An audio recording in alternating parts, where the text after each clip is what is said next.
I stood frozen outside my father's study when I heard him tell my brother Marcus, "Your sister, she doesn't deserve a dime. She's out." My mother Charlotte sat there smiling like she just won the lottery. After 20 years of being the family's unpaid caregiver, sacrificing my nursing career to care for Grandma Rose, this was my reward. I slipped away silently, my mind racing. That night, I moved every penny of my savings. But what they didn't know about my inheritance would change everything. The morning after overhearing that devastating conversation, I woke to the smell of coffee and bacon wafting through the house. My mother Charlotte was humming in the kitchen, preparing breakfast with unusual enthusiasm. She rarely cooked anymore, preferring to order from the country club or have me prepare meals. The formal china was out, the good silverware gleaming on perfectly pressed linen napkins. "Good morning, sweetheart," she chirped, not quite meeting my eyes as I entered. "I made your favorite blueberry pancakes." The sweetness in her voice made my skin crawl. I forced a smile and sat down, noticing the way she kept glancing at the clock. My father, Walter, emerged from his study newspaper tucked under his arm, wearing his best Saturday polo shirt instead of his usual weekend sweatpants. "Arabella." He nodded curtly, taking his seat at the head of the table. "We need to have a family meeting tonight, 7 sharp. "What about—" I asked, spreading butter on my pancakes with steady hands despite the churning in my stomach. "Just some financial matters we need to discuss," Charlotte interjected quickly. "Nothing to worry about, dear.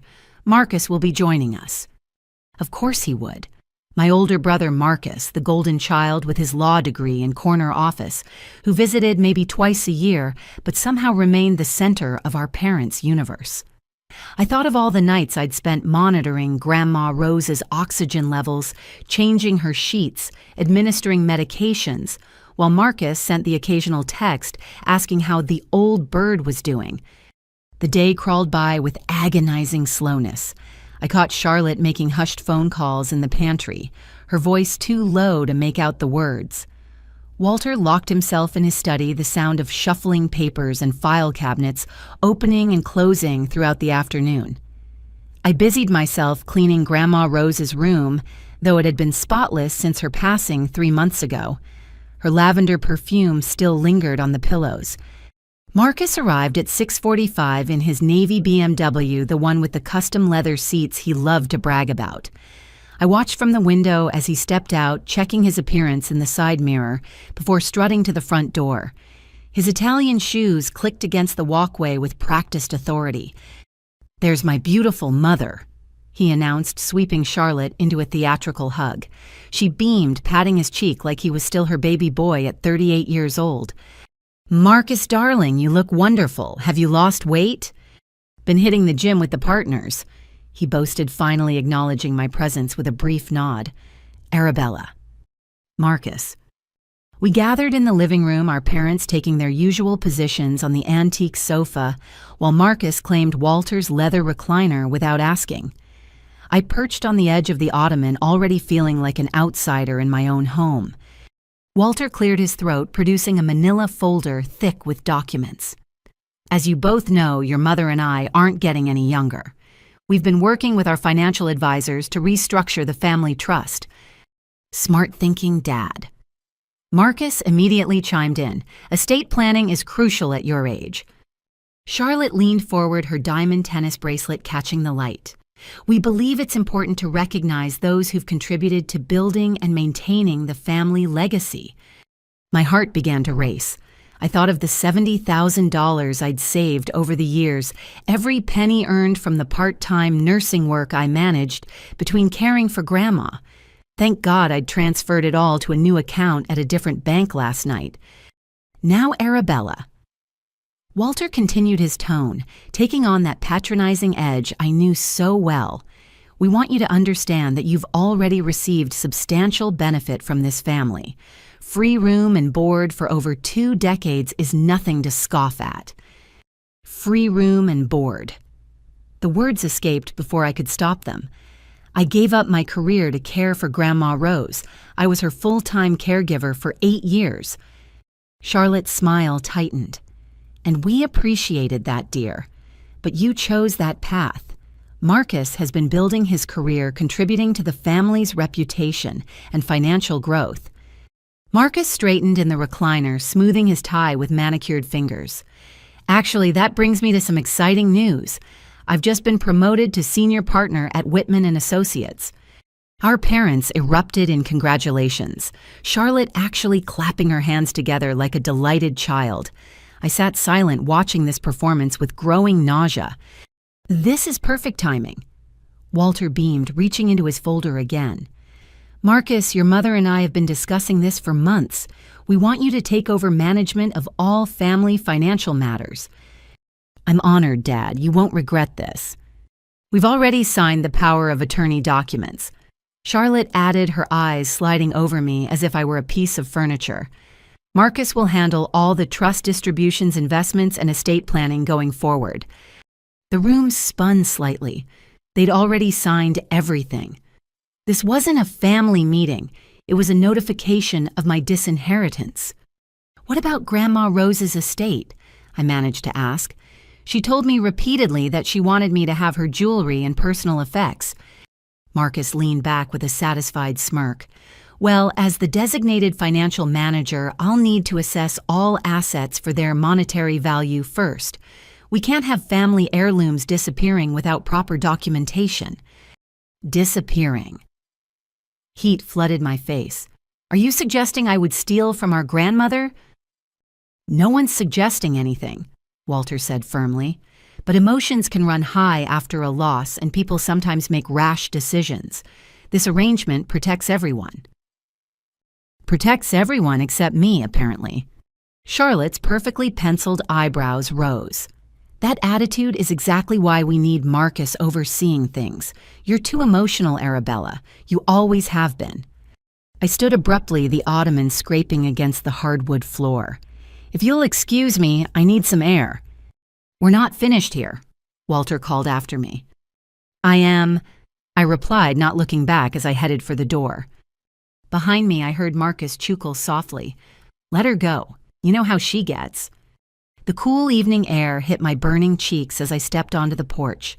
Through the window, I could see them continuing their discussion, Marcus now holding court with animated gestures, while our parents hung on every word.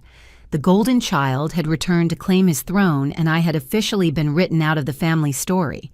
They thought they'd won, thought they'd put me in my place. They had no idea what was coming. After the disaster of a family meeting, I found myself drawn to Grandma Rose's room like a moth to flame. The door creaked softly as I pushed it open, afternoon sunlight filtering through her lace curtains and casting delicate patterns on the wallpaper. Everything remained exactly as she'd left it, from the romance novel bookmarked on her nightstand to the reading glasses folded neatly beside it. I sank onto her bed, running my fingers over the handmade quilt she'd stitched 40 years ago. Each square told a story she'd shared with me during those long nights when pain kept her awake. This blue fabric came from my grandfather's Navy uniform. That yellow piece was from Charlotte's baby dress back when my mother still had sweetness in her heart.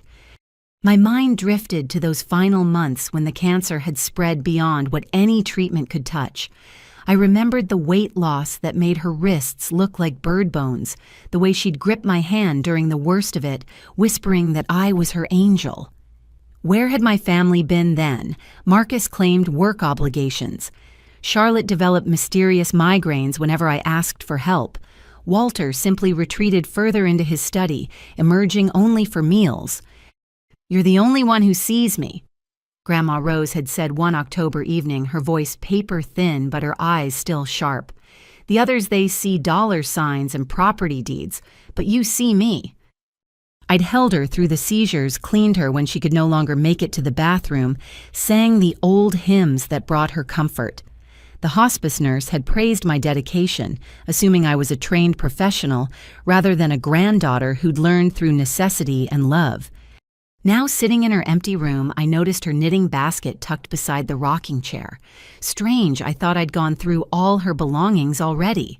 The basket felt heavier than it should, and when I lifted the pile of half-finished scarves, my fingers found something solid underneath.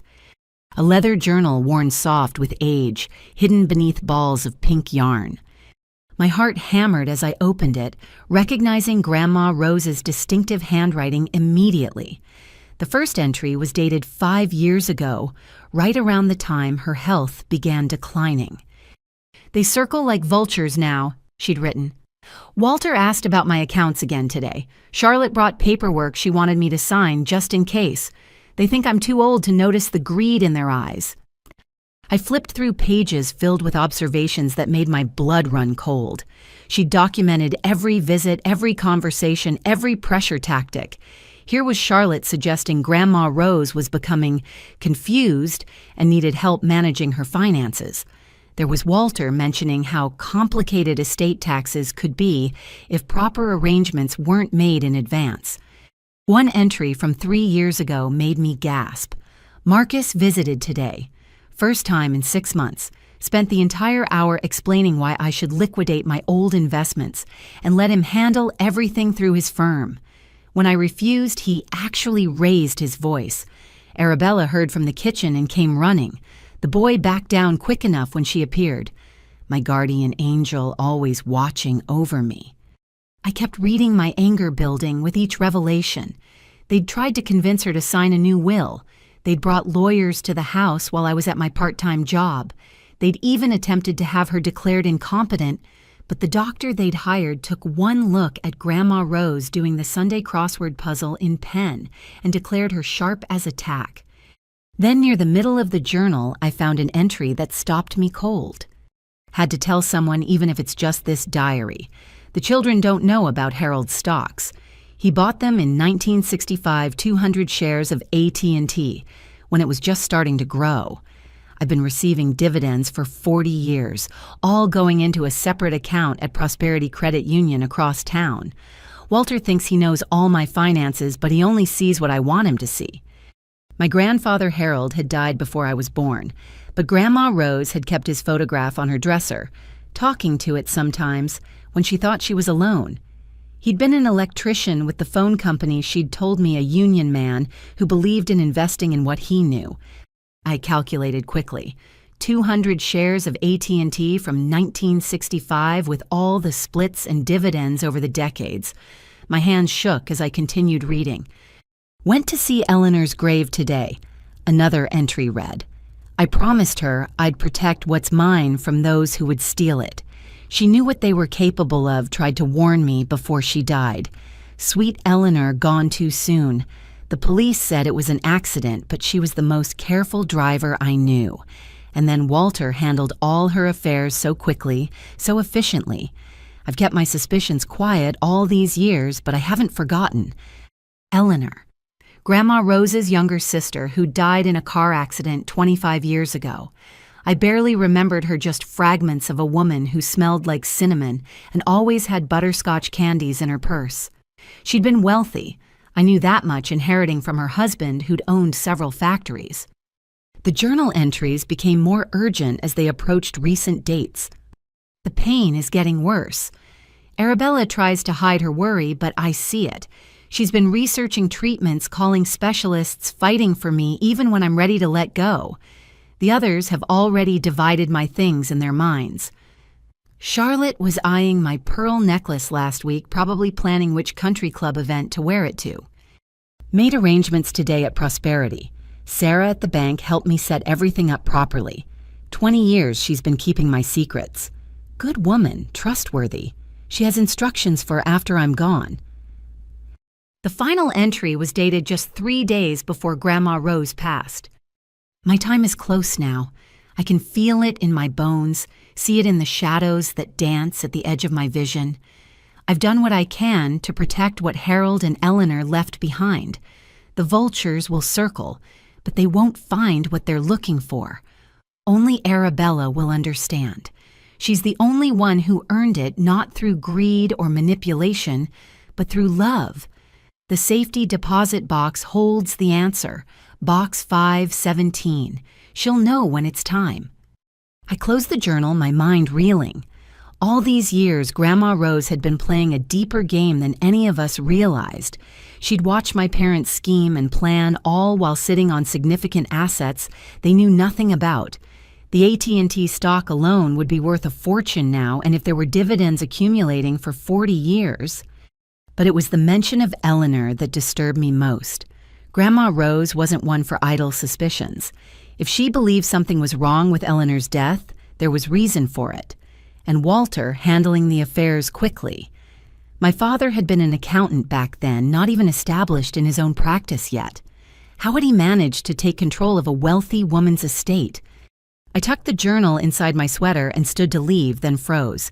Footsteps in the hallway, the distinctive clicking of Charlotte's heels. I quickly straightened the knitting basket and grabbed a book from the shelf, settling into the rocking chair just as the door opened. "Oh," Charlotte said, seeming surprised to find me there. "I thought I heard someone moving around." "Just reading," I said, holding up the book. "It still smells like her perfume in here." Charlotte's eyes swept the room with calculating precision. "Yes, well, we'll need to start clearing things out soon. Marcus wants to renovate this space into a home office." "Grandma's only been gone 3 months." "Life moves on, Arabella. We can't shrine every room forever." She paused at the doorway. "Did you touch anything?" "Just the book." Her gaze lingered on the knitting basket for a moment before she nodded. "Well, don't stay up here too long. It's not healthy dwelling on the past." After she left, I waited a full 10 minutes before moving. Then I gathered the journal and slipped out of the room, my mind already racing ahead. Prosperity Credit Union. Sarah. Box 517. Grandma Rose had left me a trail to follow, and I was going to follow it to the end. As I passed Walter's study, I heard him on the phone. No, the old woman didn't have any significant assets beyond the house and her savings account. I've been managing her finances for years. I would know. How wrong he was. Grandma Rose had fooled them all, and now her secrets were mine to uncover. The vultures thought they'd won, but the game was far from over. Grandma Rose had made sure of that. 3 days after discovering Grandma Rose's journal, I was sorting through bills at the kitchen table when the doorbell rang. Charlotte was at her weekly bridge club, and Walter had left for his office early. I welcomed the solitude, using it to research Prosperity Credit Union and plan my next move. Through the peephole, I saw a distinguished man in his 60s, wearing a charcoal gray suit and carrying a leather briefcase. His silver hair was neatly combed, and he had the patient demeanor of someone accustomed to waiting. "May I help you?" I asked, opening the door partway. "Miss Arabella Winters." He smiled kindly, producing a business card. "My name is James Morrison, attorney at law. I'm here regarding your grandmother Rose Winters' estate." My pulse quickened. "I think there's been a misunderstanding. My brother Marcus handles all family financial matters now." "No misunderstanding," he assured me, glancing around the porch. "I specifically need to speak with you, privately, if possible." "My parents aren't home right now." "That would be ideal, actually. May I come in?" Something in his manner reminded me of Grandma Rose's description of trustworthy people. I stepped aside, leading him to the formal dining room, where we'd be able to see anyone approaching the house. James Morrison settled into a chair with practiced ease, placing his briefcase on the table. "First, let me offer my condolences on your grandmother's passing. She spoke of you often and with great affection." "You knew her?" "For 22 years, he confirmed. Though our professional relationship was kept strictly confidential as per her explicit instructions." "I don't understand. My father Walter handled all of Grandma's legal affairs." Morrison's expression grew carefully neutral. "Your father handled what your grandmother allowed him to see. She maintained separate legal representation for other matters." He opened his briefcase, withdrawing several folders and a manila envelope. "Your grandmother was a remarkably astute woman. She came to me in 2002, shortly after her sister Eleanor's death, seeking discreet estate planning services." Eleanor again. I leaned forward, my hands clasped tightly in my lap. "What kind of estate planning?" "The kind designed to protect assets from those who might seek to appropriate them through undue influence or coercion." He opened the first folder. "Are you familiar with the concept of a revocable living trust?" "Somewhat. I took a few business courses before I left college to care for Grandma. Your grandmother established multiple trusts over the years, each with very specific distribution instructions. She also maintained several investment accounts and properties that were never disclosed to your father or his financial oversight. My mouth went dry. Properties. Morrison pulled out a photograph of a modern commercial building, all glass and steel, against the Seattle skyline. Are you familiar with the Cascade Technology Center on 4th Avenue? That's where Microsoft has regional offices. Among other tech companies, yes. Your grandmother purchased this building in 1995 using inheritance funds from her sister Eleanor. She established a limited liability company called ERW Holdings, Eleanor Rose, Winters Holdings, to manage the property. I stared at the photograph, trying to reconcile this information with the grandmother who darned socks and clipped grocery coupons. She owned this through the LLC, yes. The building has been fully leased for 20 years. Current rental income is approximately $40,000 per month. $40,000 per month. I gripped the edge of the table to steady myself. Your grandmother was very specific about succession. Morrison continued sliding a document across to me. 3 days before her death, she executed a transfer of ownership document moving all shares of ERW Holdings into your name. Why 3 days before? Why not just put it in her will? Morrison's smile was knowing. Because wills can be contested. Wills go through probate. Wills become public record. Your grandmother understood that certain family members might create complications. He was being diplomatic, but I heard the warning clearly. You mean my parents and Marcus? I mean that your grandmother took extensive precautions to ensure her true wishes were honored. He pulled out another document. This is particularly important. Are you familiar with patent law? Not really. Your grandfather Harold was more than just an electrician. He held 3 patents for telecommunications equipment improvements filed in the late 60s and early 70s. These patents were ahead of their time, and as the technology caught up, they became quite valuable. The patents themselves have expired, but the royalties from licensing agreements during their active period were substantial. My parents never mentioned any patents, because they never knew. Your grandmother kept this income separate, managed through a different attorney before me. The accumulated royalties with interest and careful investment currently sit in a trust account worth approximately $8 million. The room tilted. I pressed my palms flat against the table, forcing myself to breathe evenly. $8 million. Your grandmother lived modestly by choice, not necessity. She watched your parents very carefully, especially after Eleanor's death. She knew what they valued and what they were capable of doing to get it. Speaking of Eleanor, I said carefully, Grandma Rose's journal mentioned suspicions about her death. Morrison's expression darkened. Your grandmother hired a private investigator in 2001. The official cause of death was brake failure leading to a collision. The investigator found irregularities in the brake line damage inconsistent with normal wear or failure. She thought Eleanor was murdered. She suspected it, but could never prove it. What she could prove was that your father moved with unusual speed to claim executor rights over Eleanor's estate, producing documents that Eleanor had supposedly signed just weeks before her death. Documents that no one remembered her mentioning. He stole Eleanor's money. Legally, he administered it. Ethically, your grandmother had opinions, which is why she spent the next 20 years making sure the same thing wouldn't happen to her own estate. Morrison pulled out the manila envelope, sliding it across to me. Your grandmother wanted you to have this personally. Inside was a single sheet of paper in Grandma Rose's handwriting. My dearest Arabella, if you're reading this, then Mr. Morrison has found you and the truth is finally coming to light. I'm sorry for the deception, but it was necessary. Your parents and brother showed me long ago that their love had a price tag attached. Only you loved me for me. The money and property are yours legally and morally. I earned them, Eleanor contributed to them, and Harold would have wanted his granddaughter to benefit from his hard work. But more than the material wealth, I leave you the truth. Use it wisely. The vultures will circle when they realize what they've lost.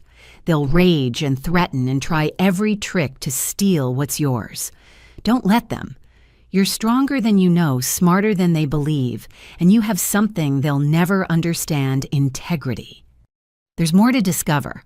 Box 517 at Prosperity Credit Union holds additional surprises. Sarah Chen will help you. She's been waiting for you. All my love, Grandma Rose. Tears blurred my vision as I finished reading. Even from beyond the grave, she was protecting me, guiding me, showing me a path forward. What should I do now? I asked Morrison. First, we need to secure all documentation. I have copies in my office safe, but you should have your own set. Second, we need to formally register the ownership transfers with the appropriate agencies. Third, and this is crucial, tell no one about this until everything is finalized.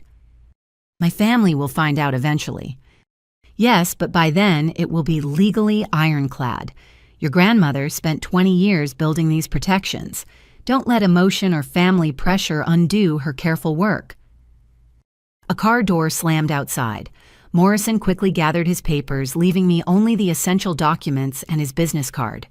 Call me tomorrow. We'll set up a proper meeting at my office to review everything in detail. Someone's coming, I said, recognizing the sound of Walter's BMW. I'll show myself out the back, Morrison said smoothly. Remember, not a word to anyone. He disappeared through the kitchen just as Walter's key turned in the front lock. I slipped the documents into a magazine, my heart pounding as my father entered. Arabella, whose car is in the driveway. Someone looking for the Hendersons next door? I lied smoothly. They had the wrong address. Walter grunted, already heading for his study. Make sure the door's locked. We don't need solicitors bothering us. If only he knew who had really been here and what had just been set in motion. I clutched the magazine, hiding my inheritance documents, a small smile playing at my lips. Grandma Rose's chess game was entering its final moves, and I was no longer a pawn, but a queen, ready to claim the board. The next morning brought an unseasonably warm day for Seattle in March, the kind that tricks cherry blossoms into early blooming. I was preparing to leave for my meeting with Morrison when Marcus cornered me in the garage. He must have been waiting hidden behind Walter's tool cabinet because I didn't see him until his hand landed heavily on my shoulder. Going somewhere, little sister. I controlled my flinch, turning slowly to face him. He stood too close, using his height advantage to loom over me, a tactic he'd perfected in childhood. Just running errands, I said, keeping my voice neutral while clutching my purse closer. Inside were the documents Morrison had left carefully folded beneath my wallet. Funny thing, Marcus said, not moving aside. I saw an interesting car here yesterday, silver Lexus lawyer-type vehicle. Dad said someone was looking for the Hendersons, but Mrs. Henderson told me they haven't had any visitors all week. Maybe they missed them. Maybe. His smile reminded me of a shark circling prey. Or maybe my dear sister is keeping secrets. That would be very unlike you, Arabella. You've always been such an open book. I need to go, Marcus. I have a prescription to pick up for my migraines. Still getting those. He stepped aside but followed me to my car. You know, stress can trigger migraines, financial stress especially. Good thing you don't have to worry about managing any complicated money matters. That's what Big Brother is here for. I forced myself to remain calm as I got into my Honda, acutely aware of how shabby it looked beside his BMW. Marcus leaned down to my window level, his cologne overwhelming in the confined space. By the way, he said casually, I've been updating our home security system. Amazing what modern technology can do. Cameras everywhere now recording everything. For safety, of course. Of course. Even put some in the common areas inside. Living room, kitchen, hallways. You can never be too careful these days. He tapped my window frame. Drive safe, sis. I managed to wait until I turned the corner before my hands started shaking. Cameras. He'd been recording inside the house. My mind raced back over the past weeks. What had he seen? What had he heard? Instead of driving to Morrison's office, I took a circuitous route through downtown, checking my mirrors constantly. Was that silver sedan following me? What about the black SUV that seemed to take every turn I did? Paranoia, maybe. But Marcus's threat had been clear. I finally pulled into a parking garage and sat for 20 minutes watching.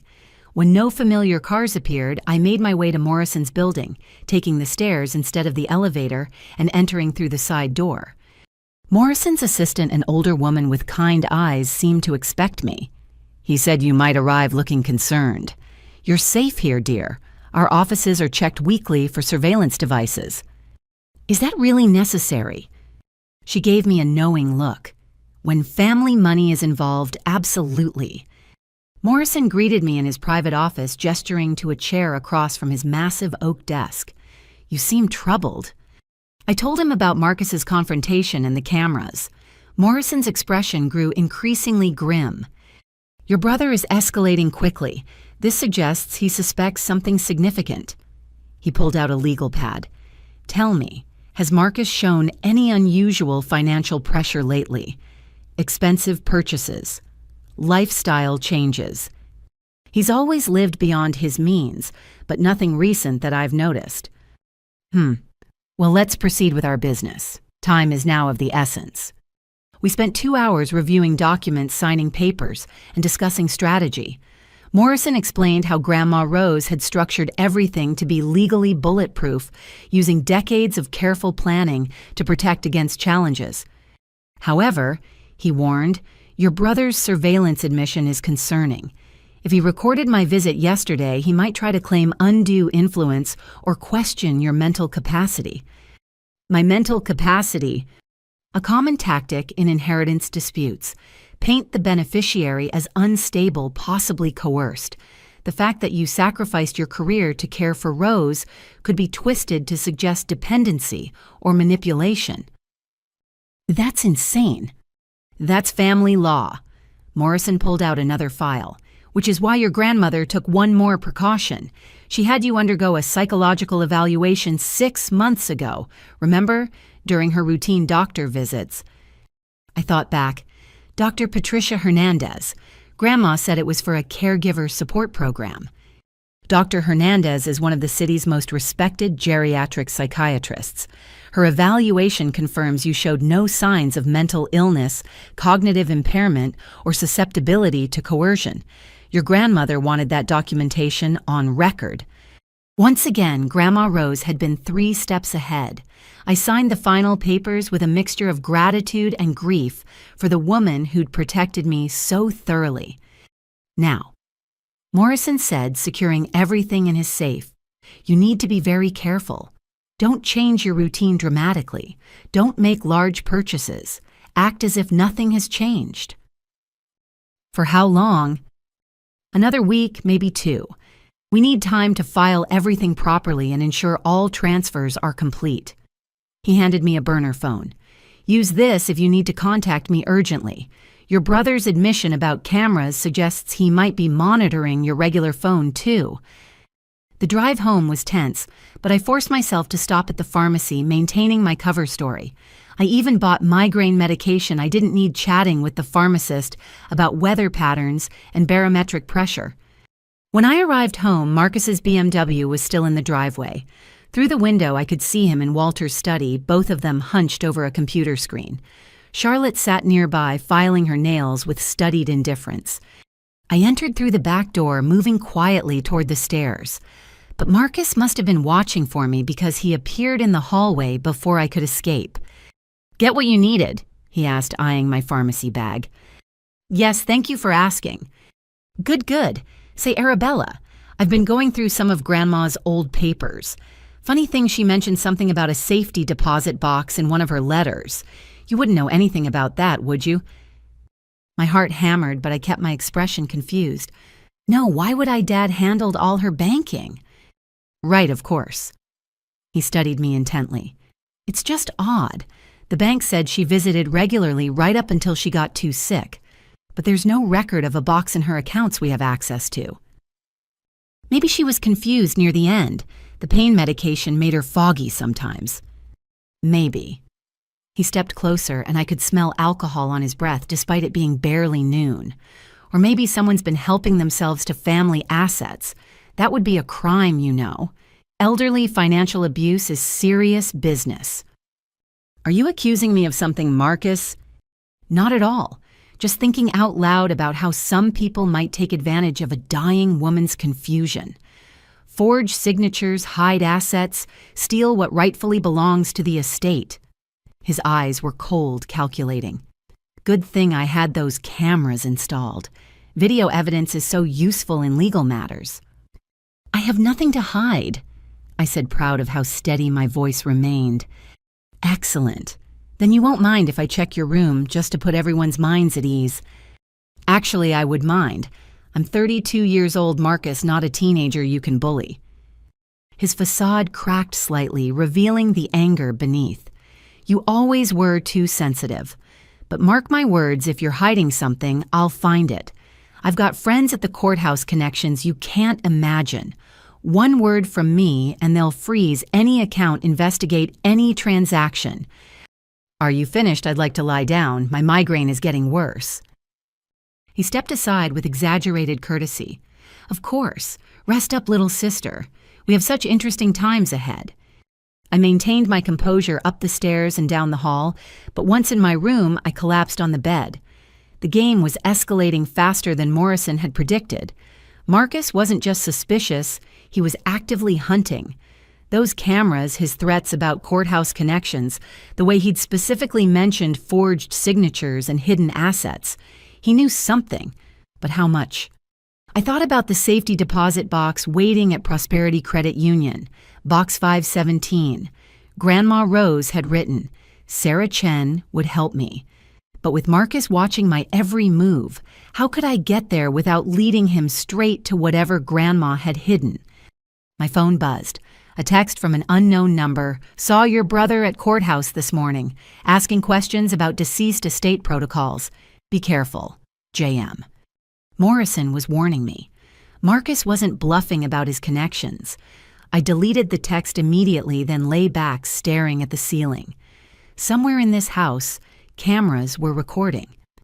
My brother was building a case against me for crimes I hadn't committed while hiding crimes of his own.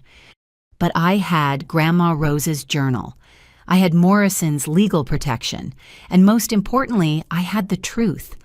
Marcus thought he was the smart one, the successful one, the one who deserved everything. He was about to learn that the quiet sister he'd dismissed for years had been taught by a master strategist. The battle for Grandma Rose's legacy was truly beginning, and I was ready to fight. The house felt different now that I knew about the cameras. Every movement became a performance, every word carefully considered. I spent the next 2 days maintaining my routine, preparing meals, cleaning, tending to the garden Grandma Rose had loved. Let Marcus record the dutiful daughter going about her mundane life, while I planned my next moves. On the third night, I waited until the house settled into sleep. Walter's snores echoed from the master bedroom, and Charlotte had taken her nightly Ambien. Marcus had left earlier, claiming a late meeting with clients. I'd watched his taillights disappear before beginning my real work. Grandma Rose's room remained untouched since my last visit, moonlight streaming through the lace curtains. But tonight I wasn't here for sentiment. I was here for evidence. During our years together, Grandma had developed what she called her filing system, though it looked more like controlled chaos to anyone else. Important papers tucked inside book covers, receipts in jewelry boxes, documents hidden in places only someone who truly knew her would think to look. I started with her collection of Reader's Digest magazines dating back decades. She'd always insisted on keeping them, claiming they'd be valuable someday. Now I understood. Slipped between the pages of a 1998 issue, I found bank statements from an account I'd never seen before. The statements showed regular deposits throughout the 90s and early 2000s, dividend payments just as her journal had mentioned.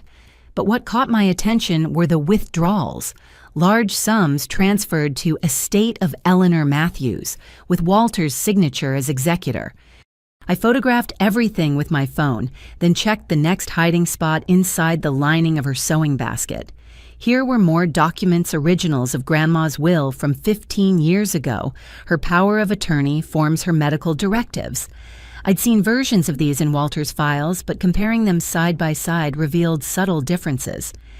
The signatures were close, but not identical. Someone had practiced Grandma Rose's handwriting extensively, yet under magnification. Through her reading glass, the forgeries revealed themselves. The pressure points were wrong, the loops in her R's not quite right, the slant of her writing too uniform. My hands trembled as I photographed these too. Walter hadn't just managed Grandma's finances, he'd been systematically forging documents to grant himself greater control. A floorboard creaked in the hallway. I froze, listening intently, but no other sounds followed. Just the old house settling, I told myself, though my heart continued racing. The final hiding place was inside Grandma's music box, a delicate thing that played Claire de Lune when opened. Beneath the velvet lining, I found what made my blood run cold, a notarized letter dated 5 years ago. To whom it may concern, I, Rose Eleanor Winters, being of sound mind and body, hereby declare that any attempts to contest my final will and testament, or to pressure my designated beneficiary, Arabella Marie Winters, will trigger the activation of my secondary estate plan.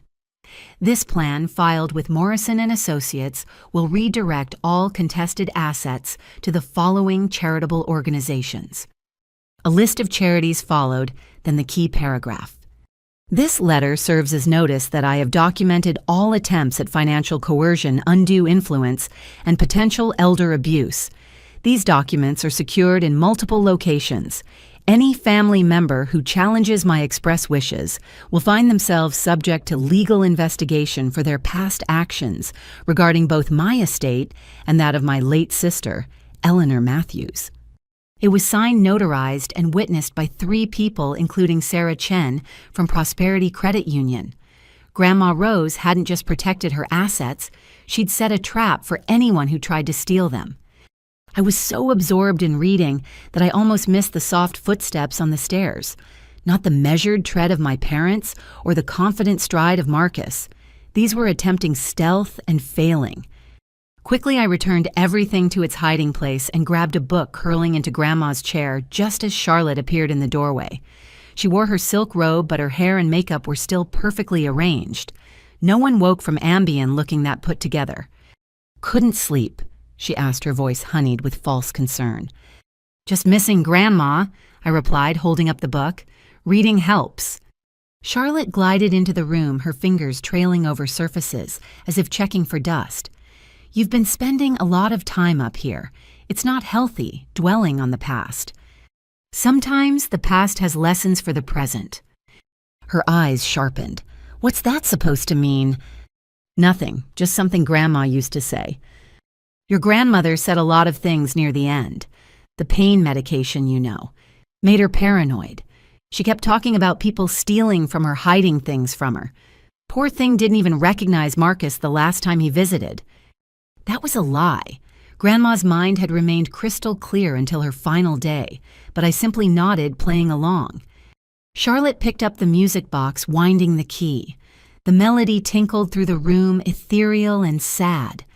"She promised me this when I got married, said it would be mine someday."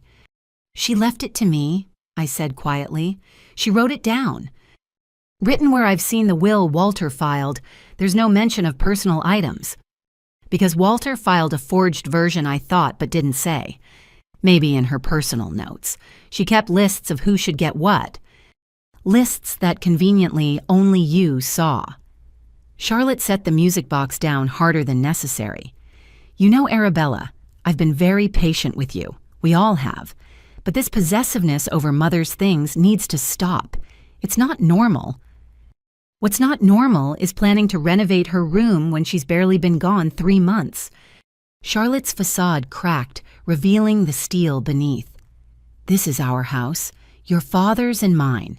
You're here as a guest, and guests who overstay their welcome find themselves looking for new accommodations. You're threatening to throw me out after I gave up 8 years to care for Grandma while you were at the country club. You chose that life," she snapped. No one forced you to play martyr. And frankly, we're starting to wonder if you had ulterior motives. Marcus found some very interesting discrepancies in Mother's accounts. Money moving in strange ways, signatures that don't quite match. The irony was almost too much. They were preparing to accuse me of exactly what they'd been doing for years. "I've never taken a penny that wasn't mine," I said truthfully. "We'll see about that." Marcus has a forensic accountant looking into everything. Every transaction, every document, every signature. If you've been stealing from this family, we'll prosecute to the fullest extent. She moved toward the door, then paused. "Oh, and that lockbox you have hidden in your closet. We know about it. One call to a judge claiming financial elder abuse, and we'll have a warrant to search everything you own." She swept out, leaving me shaken. A lockbox in my closet, I didn't have one, which meant they'd either planted something or were fishing for reactions. Either way, the threat was escalating beyond psychological warfare into dangerous territory. I waited another hour before leaving Grandma's room, the photographed documents safely uploaded to a cloud account Morrison had helped me set up. In my own room, I searched carefully and found a small metal lockbox tucked behind my winter coats. Inside were printed emails that appeared to be from me to various banks discussing Grandma's accounts. The IP addresses, the language, even the signature were all wrong, but would a judge notice such details in a warrant application? They were framing me.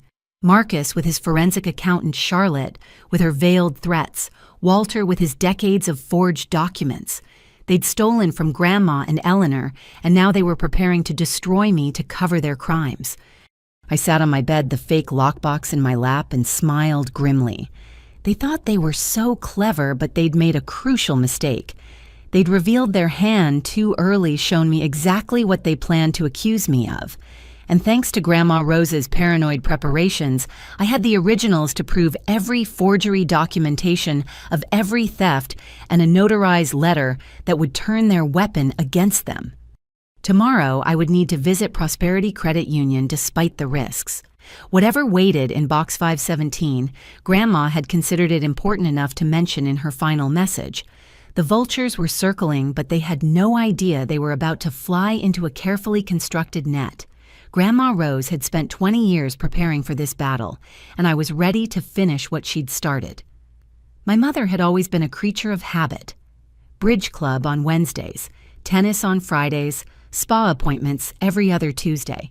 So when she announced at breakfast that she had a medical appointment on a Monday morning, my suspicions were immediately raised. "Nothing serious, I hope?"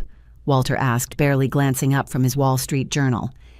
"Just routine women's things," Charlotte replied with the delicate shudder she employed whenever she wanted to end a conversation. It worked perfectly on Walter, who returned to his paper with visible relief. But I noticed the designer dress she'd chosen the extra care with her makeup, the Hermes handbag usually reserved for special occasions. This was no doctor's visit. After she left in her white Mercedes, I waited exactly 10 minutes before following in my Honda. The benefit of driving an unremarkable car is that it's perfect for surveillance. Charlotte would never notice one more silver sedan in Seattle traffic. She didn't head toward any medical complex. Instead, she drove downtown to the Fairmont Olympic Hotel using valet parking instead of the garage. I parked on the street and followed on foot, watching her sail through the lobby with practiced elegance. The Fairmont's Georgian Room was hosting its usual power lunch crowd. I slipped into the bar area, choosing a seat partially hidden by a potted palm, but with clear sightlines to the dining room. Charlotte had taken a corner table, ordering mineral water while she waited. Her companion arrived 15 minutes later, and I nearly gasped. Patricia Whitman, wife of Marcus's boss at Whitman & Associates, the woman who controlled whether Marcus kept his supposed partnership or found himself blackballed from every major firm in the city. I ordered a club soda, positioning my phone to look like I was reading while actually recording. The two women air-kissed Charlotte, complimenting Patricia's St. John's suit, while Patricia admired Charlotte's new highlights. But beneath the pleasantries, tension crackled. "Thank you for meeting me," Charlotte said once they'd ordered. "I know how busy you are." "Your message suggested urgency." Patricia replied. Something about Marcus and a misunderstanding. Charlotte's laugh was brittle. More than a misunderstanding, I'm afraid. There's been a terrible mix-up at the firm. Some missing funds that Marcus is being blamed for completely unfairly. Patricia's expression didn't change, but her posture stiffened. Charlotte, I need to be clear. I'm here as a courtesy to our friendship, not as a representative of the firm. Of course. But you have influence with Robert. If you could just explain that Marcus is being scapegoated. Scapegoated. Patricia set down her water glass carefully. Charlotte, your son embezzled over $300,000 from client trust accounts. We have documentation, forensic accounting reports, even surveillance footage of him accessing the funds. The blood drained from Charlotte's face. That's impossible. Marcus would never. He's been doing it for 18 months. Small amounts at first, then larger sums when he thought no one was watching. Robert wanted to press charges immediately, but I convinced him to handle it quietly, for now. Charlotte's hands trembled as she reached for her purse. There must be something we can do, some arrangement. I could write a check today, pay back everything with interest. It's not about the money anymore. It's about trust, reputation, legal liability. Marcus violated his fiduciary duty to our clients. Please, Charlotte's voice dropped to a whisper. This would destroy our family. Walter's business relies on referrals from firms like yours. And Arabella, well, she's unstable enough without adding this scandal. I gripped my glass tighter at the casual lie about my mental health. Patricia leaned back, studying Charlotte with calculating eyes. What exactly are you asking me to do? Convince Robert to keep this quiet. Let Marcus resign for personal reasons. We'll make full restitution and... Charlotte pulled out an envelope, sliding it across the table. This is a small token of my appreciation for your discretion. Patricia didn't touch the envelope. Are you attempting to bribe me, Charlotte? No, of course not. Just one mother to another. You understand how we protect our children. I understand that your son is a thief who's been stealing from clients, including elderly retirees who trusted us with their life savings. Patricia stood abruptly. This conversation is over. Wait, Charlotte grabbed her arm. What if I had information about someone else, a bigger crime? Would that change things? Patricia paused. What kind of information? My daughter Arabella. We have evidence she's been stealing from my mother's estate. Elder financial abuse, forged documents, hidden assets. Marcus was investigating when this misunderstanding at the firm occurred. Perhaps he got too close to something. You're suggesting your daughter framed your son. She's always been jealous of Marcus, and she had complete access to Mother for years. We've found suspicious documents, unusual transactions. If the authorities were tipped off, they'd find a much bigger crime than a few borrowed funds that Marcus fully intended to repay. Patricia sat back down slowly. You'd throw your own daughter under the bus to save your son? Arabella made her choice when she started stealing from a helpless old woman. We have camera footage documents, even a confession she doesn't know we recorded. My heart raced. A confession. What had they manufactured now? Patricia was quiet for a long moment. Then she smiled, but it didn't reach her eyes. Charlotte, you've just made this very interesting. Tell me more about this evidence against your daughter. For the next 20 minutes, Charlotte spun a web of lies about my supposed crimes. According to her, I'd isolated Grandma Rose, controlled her medications to keep her compliant forged checks, and hidden assets worth millions. The details were specific enough to be damning, creative enough to be believed. We were trying to handle it within the family, Charlotte concluded. But if it would help Marcus's situation to involve the authorities, I'll need to see this evidence, Patricia said. Everything you have. Documents, recordings, financial records. I can have it all to you by tomorrow. Good. And Charlotte, this conversation never happened. If anyone asks, we discussed charity work for the hospital foundation. They paid their check and prepared to leave. I was about to slip out first when Patricia turned back. One more thing, she said quietly. You mentioned camera footage. I assume you've been recording interactions with Arabella. Marcus installed a comprehensive system. We have weeks of footage showing her suspicious behavior. Excellent. Make sure those files are backed up securely. Video evidence is incredibly powerful in court. Patricia's smile was sharp. I'll be in touch. I waited until they were gone before leaving my mind racing. The FBI agent theory from Morrison's warning suddenly made more sense. Patricia's questions, her sudden interest after initially rejecting the bribe, the way she'd prompted Charlotte to provide more details. She wasn't helping Charlotte, she was gathering evidence. Outside, I sat in my car for a moment, processing what I'd learned. Marcus had embezzled $300,000. Charlotte was willing to frame me to save him. They had manufactured evidence and were prepared to destroy me completely. But they'd also revealed their entire strategy to someone who might be law enforcement. Patricia Whitman, whoever she really was now, knew about the cameras, the forged evidence, and Charlotte's attempted bribery. I drove home carefully checking my mirrors more from habit than real concern. The game had just shifted dramatically.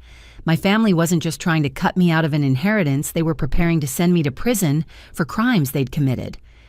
But they'd made a crucial error. In their desperation to save Marcus, they'd exposed themselves to someone who appeared to be playing a much longer game. Patricia's final comments about video evidence weren't helpful suggestions, they were prompts to get Charlotte to admit to surveillance on tape. Back home, I found Walter in his study on a conference call. Marcus's BMW was gone, but fresh cigarette butts in the garden suggested he'd been here recently. He'd quit smoking 5 years ago or so, he'd claimed. Stress was reviving old habits. I went to my room and began my own preparations. If they wanted to play with fabricated evidence, I needed to document everything. Every interaction, every threat, every lie needed to be recorded and saved. My phone buzzed, a message from the burner phone Morrison had given me. Federal investigators contacted me about your family. Say nothing without lawyer present. Major development coming. Stay safe. Federal investigators. So Patricia was FBI or working with them. Charlotte had just tried to bribe a federal agent and frame me for elder abuse in the same conversation. The irony was delicious, but the danger was real. That night, I heard urgent whispers from my parents' room. Charlotte's voice was high-panicked. Walter's responses were sharp-angry. Marcus arrived near midnight, and the three of them huddled in the study until nearly dawn. They were realizing their mistake. Patricia must have revealed something, or maybe they'd done their own research and discovered she wasn't who she appeared to be. Either way, the predators were suddenly feeling like prey. I lay in my bed staring at the ceiling thinking of Grandma Rose. She'd known this day would come, had prepared for it meticulously. "The vultures will circle," she'd written. But vultures are scavengers, not hunters. When faced with a real threat, they scatter. Tomorrow I would finally visit Box 517. Whatever additional evidence Grandma had hidden there, I needed it now more than ever. The war for her legacy was escalating into a federal investigation, and I intended to be the last one standing when the dust settled. The next morning dawned gray and drizzling, typical Seattle spring weather that matched my mood. The house felt like a powder keg ready to explode. Charlotte hadn't come down for breakfast, Walter had locked himself in his study before sunrise, and Marcus's BMW remained in the driveway, though he'd reportedly stayed up until 4 a.m. I made my usual breakfast, maintaining the routine for the cameras, then announced loudly that I was going grocery shopping. No one responded, but I felt eyes watching from behind curtains as I drove away. Prosperity Credit Union sat in an older part of town, squeezed between a Vietnamese restaurant and a vintage clothing shop. It was small, family-owned, the kind of place larger banks had been trying to buy out or crush for years. Exactly the kind of institution Grandma Rose would trust with her secrets. The interior was clean but dated, with wood paneling and green carpet that had seen better decades. An elderly security guard nodded as I entered, and I counted only 3 other customers. Perfect. "May I help you?" The teller was young, early 20s, with kind eyes behind thick glasses. I need to speak with Sarah Chen about accessing a safety deposit box. Her expression shifted slightly. One moment, please. She disappeared into a back office, and a moment later, a woman in her 50s emerged. Sarah Chen had silver threading through her black hair and an air of quiet authority. Her eyes studied me carefully before she smiled. You must be Arabella. I've been expecting you. You have. Your grandmother told me you'd come eventually. She described you perfectly. Sarah gestured toward a private office. Please, let's talk somewhere more comfortable.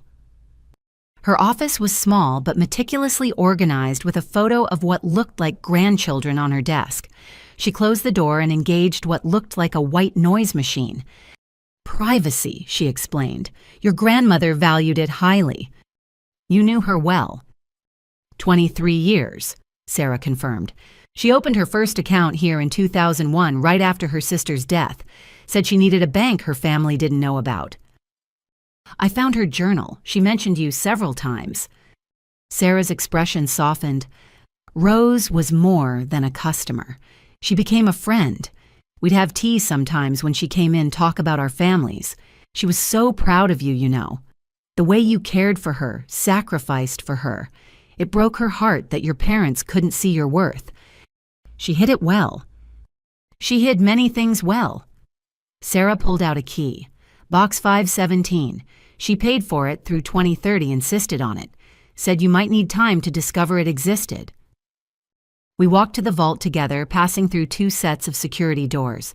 The safety deposit box area was small, private, with individual viewing rooms.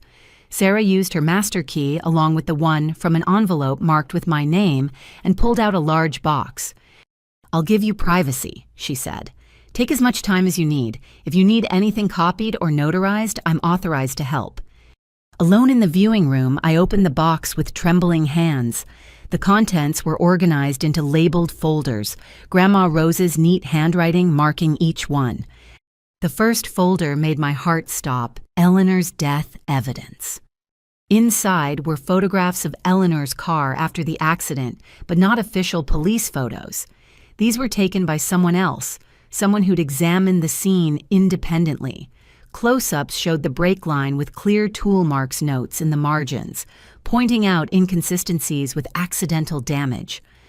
A private investigator's report from 2001 confirmed what Morrison had hinted at. The investigator had found evidence of tampering, but also discovered that key pieces of physical evidence had disappeared from police custody shortly after Walter inserted himself as executor. The next document was a photocopy of Eleanor's real will, dated just days before the one Walter had produced. In this version, Eleanor left everything to Grandma Rose, not to Walter, as temporary executor. The signatures were dramatically different, and a handwriting expert's analysis was attached, confirming the will Walter filed was forged. The second folder was labeled AT&T stock certificates. Original certificates dating from 1965, Harold's careful signature on each one. A note from Grandma explained she'd kept these as originals while converting others to electronic form, wanting physical proof of the initial investment. An account statement from last month showed the current value of the electronic holdings, $12.3 million. The third folder nearly made me cry, for my Arabella personal. Inside were photographs spanning decades. Me as a baby in Grandma's arms. My first day of kindergarten. High school graduation where Grandma beamed while my parents looked at their watches. Recent photos, 2 candid shots of me caring for her, reading to her brushing her hair. She must have had Sarah or someone else take them secretly. A letter dated a month before her death was addressed to me. My dearest girl, if you're reading this, then the wolves have shown their teeth and you've found your way to Sarah. I'm so proud of you for being strong enough to seek the truth. The documents in this box prove what I've long suspected but couldn't act on while alive. Your parents are thieves, and possibly worse. They stole from Eleanor and they've been stealing from me for years, but I let them think they were succeeding while I built my real fortune elsewhere. The AT&T stock is yours, as is the building in Seattle. But there's more. Check with Morrison about the overseas accounts investments I made in the 80s that your parents never discovered. You'll find I've been quite successful in my dotty old lady years. Don't let them break you, my angel. They'll try everything. Lies, threats, maybe even violence. But you have truth on your side, and that's more powerful than all their schemes. One last thing, the DVD in this box contains my insurance policy. I had hidden cameras of my own dear one. Every threat they made, every forged document they presented, every moment of elder abuse is recorded. Sarah has copies in her safe, as does Morrison. Use it when the time is right. And remember, I love you more than all the stars in the sky. Forever your devoted Grandma Rose. My hands shook as I picked up the DVD. Grandma had been recording them too. While they built their false case against me, she'd been documenting their actual crimes. The fourth folder was labeled simply Financial Crimes Evidence Chain. It contained copies of bank statements showing suspicious transfers, forged signatures on documents, and a timeline Charlotte had written in her own hand, planning how to gain control of Rose's assets. One note chillingly read, "Once M has power of attorney, we can move everything offshore. A will appear if needed." But the final folder was the most damaging federal investigation initial contact. Grandma Rose had reached out to the FBI 2 years ago. She'd reported suspicions about Eleanor's death, the financial fraud, and elder abuse. The agent assigned had been Patricia Whitman. The pieces clicked into place. Patricia wasn't just investigating Marcus's embezzlement. She'd been building a case about Eleanor's murder and the systematic theft from Grandma Rose. Her meeting with Charlotte wasn't a chance encounter. It was part of a 2-year federal investigation that Grandma had initiated. I carefully photographed everything, then called Sarah back. "I need copies of all of this," I said, "and I need it notarized." "Of course. Your grandmother prepared me for this day." She paused. "There's something else. A package arrived last week addressed to you, care of the credit union. Rose arranged it before she passed. The package contained a laptop and external hard drives, along with a note, the digital copies of everything, plus the full surveillance footage. Morrison has the passwords. I spent 3 hours at the credit union copying, notarizing, and organizing evidence. Sarah helped with quiet efficiency, occasionally sharing memories of Grandma Rose that made us both tear up. "She knew this day would come," Sarah said as we finished. "She told me once that she was playing a long game, that justice for Eleanor might take decades, but it would come." Why didn't she act sooner? She was gathering evidence, building an airtight case, and frankly, I think she was protecting you. While she lived, they needed her alive for her signatures. Once she was gone, Sarah shrugged meaningfully. I left the credit union with multiple copies of everything the originals returned to the box for safekeeping. But as I drove, I noticed a familiar car in my rearview mirror, Marcus's BMW trying to hang back but failing at subtlety.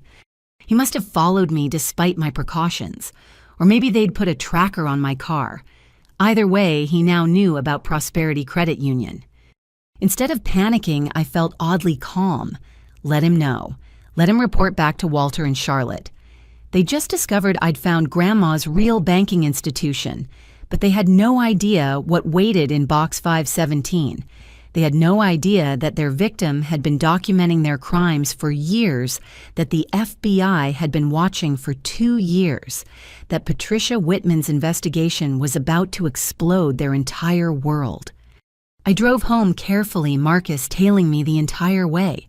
As I pulled into the driveway, I saw window curtains twitch.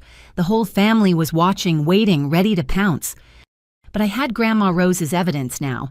I had the proof of their crimes, the documentation of a federal investigation, and video footage of their abuse. The predators thought they'd cornered their prey, not realizing they'd walked into a trap 20 years in the making.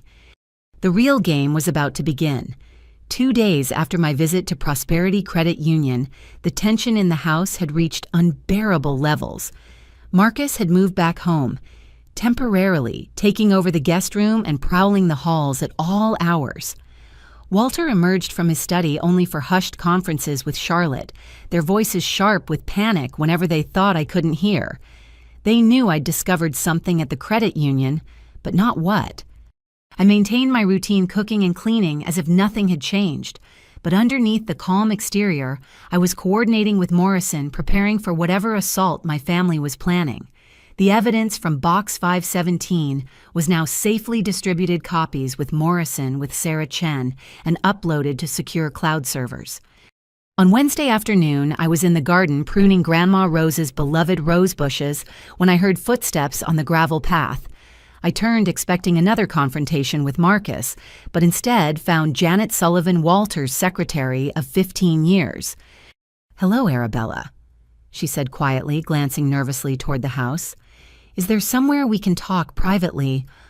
Janet had always been pleasant but distant, the epitome of professional discretion. Her presence here, especially seeking privacy, sent alarm bells ringing. The old greenhouse, I suggested, leading her to the structure at the garden's far edge. Grandma Rose had used it for her orchids, but it had been neglected since her death. More importantly, it was too far from the house for any cameras or listening devices. Inside, surrounded by empty planting tables and the musty smell of unused earth, Janet's composed facade crumbled. "I shouldn't be here." She began wringing her hands. "If Walter knew, but I can't stay silent anymore, not after what I've learned." "What have you learned?" She took a deep breath. "I've been documenting your father's illegal activities for 5 years. Tax evasion, fraudulent billing money, laundering through shell companies. I have copies of everything." I stared at her stunned. "Why would you do that?" "Because I'm not just his secretary." Janet reached into her purse, pulling out an old photograph. "I'm Rose's goddaughter. My mother and Rose were best friends from childhood. Rose asked me to watch over you, to protect you when the time came." The photograph showed a younger Grandma Rose with another woman, both laughing at some long-ago summer picnic. Between them sat a little girl with Janet's distinctive red hair. "Grandma never mentioned you," I said carefully. "We agreed it was safer that way. If your parents knew about our connection, I'd have been fired immediately. So I stayed quiet, did my job, and documented every crime that crossed Walter's desk." Her expression hardened. "Your father has been stealing for 30 years, not just from Rose and Eleanor, but from clients' partners, anyone who trusted him." "Do you have proof?" Janet pulled out a flash drive. 5 years of emails, financial records, recorded conversations. Walter had me install recording software on his computer for quality assurance. He never realized I kept copies of everything. "Why now? Why come forward now?" "Because they're planning something terrible." Janet's voice dropped. "Yesterday, Walter had me research psychiatric commitment procedures. He wants to have you declared mentally incompetent and take control of any inheritance. They've been editing the security footage, creating a narrative of unstable behavior." My blood ran cold. Morrison had warned me they might try this, but having it confirmed was different. "There's more," Janet continued. "Marcus isn't just embezzling from his firm. He's been stealing from Walter's clients, too, using his power of attorney access. Your parents don't know yet. When they find out, they'll try to pin it all on me," I finished. "Exactly. You're already their scapegoat for everything else." Janet handed me the flash drive. "This contains enough evidence to destroy them all, but there's something else you need to know. I've been cooperating with federal investigators for 2 years. Patricia Whitman." Janet's eyes widened. "You know about the investigation?" "I recently learned Grandma initiated it. She suspected they murdered Eleanor." Rose was right. I found correspondence in Walter's old files referencing the Eleanor problem and permanent solutions, nothing explicitly admitting murder, but combined with the tampered brake lines. Janet shuddered. "I've been feeding information to the FBI building the financial crimes case while they investigated the potential homicide." So Patricia's meeting with Charlotte, a sting. Charlotte tried to bribe a federal agent, which adds another charge to an already substantial list. Janet smiled grimly. "Your mother has no idea how much trouble they're in." A text buzzed on my phone from the burner Morrison had given me. Urgent, Marcus at courthouse filing competency petition. Come immediately. I showed Janet the message. Her face paled. They're moving faster than I thought. You need to leave now. Do you have somewhere safe to go? Morrison will help. Good. I'll buy you time. She squeezed my hand. Rose would be so proud of you. She always said you were the only one worth saving in this family. We parted ways, Janet returning to the house while I slipped around to my car. As I drove away, I saw her entering Walter's study, no doubt with some urgent business matter that would keep him occupied. At Morrison's office, I found a war council already in session. Morrison, an FBI agent I didn't recognize, and surprisingly, Patricia Whitman herself. Ms. Winters, Patricia greeted me. I apologize for the deception at lunch with your mother. Agent Patricia Whitman, FBI Financial Crimes Division. You've been investigating my family for 2 years. Your grandmother was a remarkable woman. She came to us with substantial evidence of financial fraud and suspicions about her sister's death. We've been building a comprehensive case, but your family's recent actions have accelerated our timeline. Morrison interrupted. Marcus has filed an emergency petition claiming you're mentally unstable and have been stealing from the estate. He's requesting immediate conservatorship. Can he do that? He can try, but I've already filed a counter motion with evidence of his embezzlement and the family's fraudulent activities. The judge has agreed to seal the proceedings pending federal investigation. Agent Whitman leaned forward. We were planning to wait another month before moving, but your mother's bribery attempt and this conservatorship filing have forced our hand. We're executing search warrants tomorrow morning. For what? Everything. Your parents' home, Walter's office, Marcus's apartment, all financial records. We have enough evidence to charge them with elder abuse, fraud, embezzlement, and conspiracy. The murder investigation for Eleanor Matthews remains open, but progressing. Morrison added, I've also filed the secondary will your grandmother mentioned, the one that activates if anyone contests her primary wishes. It's quite clever, actually. Any family member who challenges your inheritance forfeits their entire share to charity. So by filing the conservatorship petition, Marcus just disinherited himself completely, Morrison confirmed with satisfaction, as will your parents if they support his petition. I shared Janet's flash drive with them, explaining her revelations. Agent Whitman's eyes lit up. Janet Sullivan has been invaluable. Her documentation will seal the financial crimes case. She paused. Ms. Winters, I need to warn you. Tomorrow will be chaotic. Your family will likely lash out when they realize what's happening. Do you have somewhere safe to stay? She'll stay with me, Morrison offered. My wife and I have plenty of room, and I have excellent security. As we prepared to leave, Agent Whitman pulled me aside. Your grandmother would be proud. She spent years planning this, gathering evidence, protecting you. She knew this day would come. I just wish she could see it. Who says she can't? Whitman smiled. Rose told me once that she'd haunt Walter if he hurt you. Tomorrow, when we arrest him in his own study surrounded by evidence of his crimes, I think she'll be watching. That night, safe in Morrison's guest room, I finally allowed myself to process everything. My family had conspired against me, but I wasn't alone. Grandma Rose had built a network of protectors. Morrison, Sarah Chen, Janet Sullivan, even federal agents. She'd known I would need allies and had spent years putting them in place. Tomorrow, the empire my parents had built on lies and theft would come crashing down. The little sister they'd dismissed, the daughter they'd tried to disinherit, would be the only one left standing when the dust settled. Not through luck or chance, but through the careful planning of a grandmother who loved me enough to wage a 20-year war for justice. The vultures had circled just as Grandma Rose predicted. They simply never realized the dying woman they'd tried to rob had been setting snares the entire time, and tomorrow every trap would spring at once. The next morning arrived with deceptive calm. I'd spent the night at Morrison's home, his wife Mary treating me like a daughter, making sure I ate breakfast despite my churning stomach. The FBI raids were scheduled for 10 a.m., but my family had one more card to play. At 8:30, my phone rang. Charlotte's voice was honeyed with false concern. "Arabella, darling, we've been so worried. Dr. Harold Benson is here. He's a specialist in family therapy and trauma. We thought it might help to talk through everything together." Morrison, listening on speaker, shook his head vigorously. "But I had an idea." "I'll be there in 30 minutes, I said calmly. After hanging up, Morrison protested. "This is clearly a trap. Dr. Benson is probably someone they're paying to declare you incompetent." "I know," I replied, pulling out my phone to show him the recording app Agent Whitman had installed. "Which is exactly why I need to go.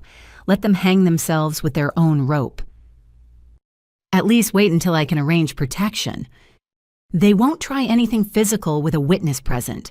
And if this Dr. Benson is corrupt, getting him on record will add another charge to their collection." Morrison reluctantly agreed, but insisted on following in his own car. He also called Agent Whitman to alert her to the situation. I arrived home to find an unfamiliar Lincoln Town car in the driveway. Professional expensive meant to convey authority. Inside, my family had arranged themselves in the living room like a tribunal. Walter in his leather chair, Charlotte on the sofa, Marcus standing by the fireplace like a sentinel. Dr. Harold Benson occupied the second leather chair, a thin man in his 50s with wire-rimmed glasses and the soft look of someone who preferred easy money to ethical practice. His diploma mill certificates would probably crumble under scrutiny. "Arabella," he greeted with practiced warmth, "your family has expressed some concerns about your mental well-being following your grandmother's passing. Have they—" I settled into the remaining chair, noting the camera Marcus had positioned to capture my reactions. "What specific concerns?" "Well, they mention you've been isolating yourself, showing signs of paranoia, making unfounded accusations against family members." He consulted notes that looked freshly written in Charlotte's handwriting. "There are concerns about hoarding behaviors with your grandmother's belongings and possible delusional thinking regarding hidden assets." "I see, and you've reached these conclusions after knowing me for approximately 30 seconds. His smile wavered slightly. "I'm here to evaluate, not conclude. This is just a friendly conversation." "Is that why Marcus is recording for a friendly conversation?" Charlotte interjected. "We're just trying to help you, sweetheart. You've been under so much stress caring for Mother all those years. Sometimes that can affect our judgment." "My judgment seems fine," I said evenly. "I haven't embezzled money from anyone's firm, for instance." Marcus's face darkened. "See, these baseless accusations are exactly what we're talking about." Dr. Benson leaned forward. "Arabella, do you often have thoughts that family members are conspiring against you?" "I don't have thoughts about it. I have evidence of it." I pulled out my phone. "Would you like to hear the recording of my mother attempting to bribe a federal agent 2 days ago?" Dead silence. Charlotte went pale. Walter's knuckles whitened as he gripped his chair arms. Dr. Benson rallied. "Recordings can be misinterpreted out of context. What's important is how these beliefs are affecting your daily functioning. Are you sleeping well? Eating properly?" "Better than my brother, I imagine. Tell me, Marcus, how many nights have you been up trying to cover the $300,000 you stole from client accounts?" "You crazy?" Marcus started forward, but Walter barked his name, stopping him. Dr. Benson made notes furiously. These persistent delusions about family members committing crimes suggest a possible paranoid personality disorder. Combined with the isolation and hoarding behaviors— "What's your license number?" I interrupted. "I'm sorry." "Your psychiatric license number. I'd like to verify your credentials before we continue." He flushed. "I don't see how that's relevant." "It's completely relevant. You see, recording someone without their consent in Washington state is a two-party consent issue. Unless this is an official psychiatric evaluation, which would require proper licensing and documentation, my brother is committing a crime right now." I turned to the camera. "Marcus, are you recording this conversation without my written consent?" "This is ridiculous," Charlotte snapped. "We're trying to help you." No, you're trying to have me declared incompetent so you can steal my inheritance. But here's what you don't know. I found Grandma Rose's real will, the one that activates if anyone contests her wishes. I smiled at their stricken faces. Congratulations, Marcus. By filing that conservatorship petition yesterday, you just forfeited your entire inheritance to the Seattle Children's Hospital. Dr. Benson stood abruptly. I think we should postpone this evaluation. Sit down, Walter commanded. We're paying you to do a job. Actually, I said, let me help clarify the situation for you, Dr. Benson. The FBI will be here in approximately 90 minutes with search warrants.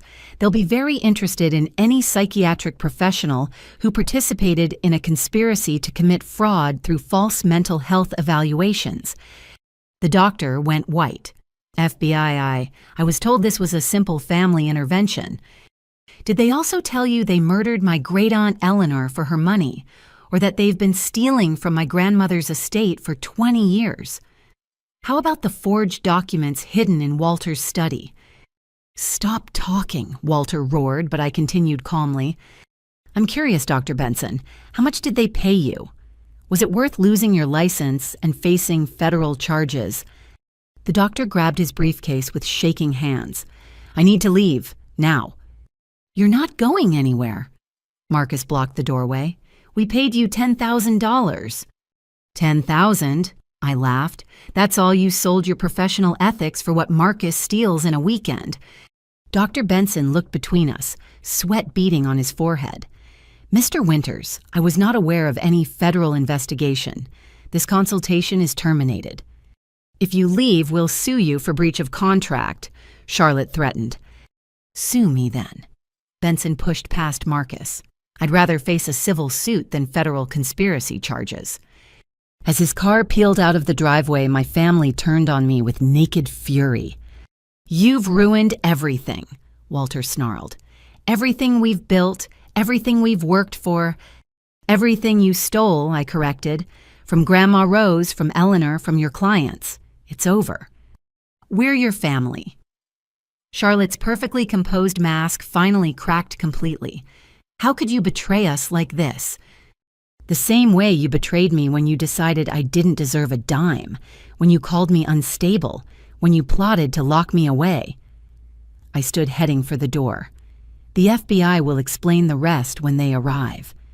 Marcus lunged for me, but I sidestepped him easily. Years of lifting and maneuvering Grandma Rose had made me stronger than he expected. Oh, and Marcus.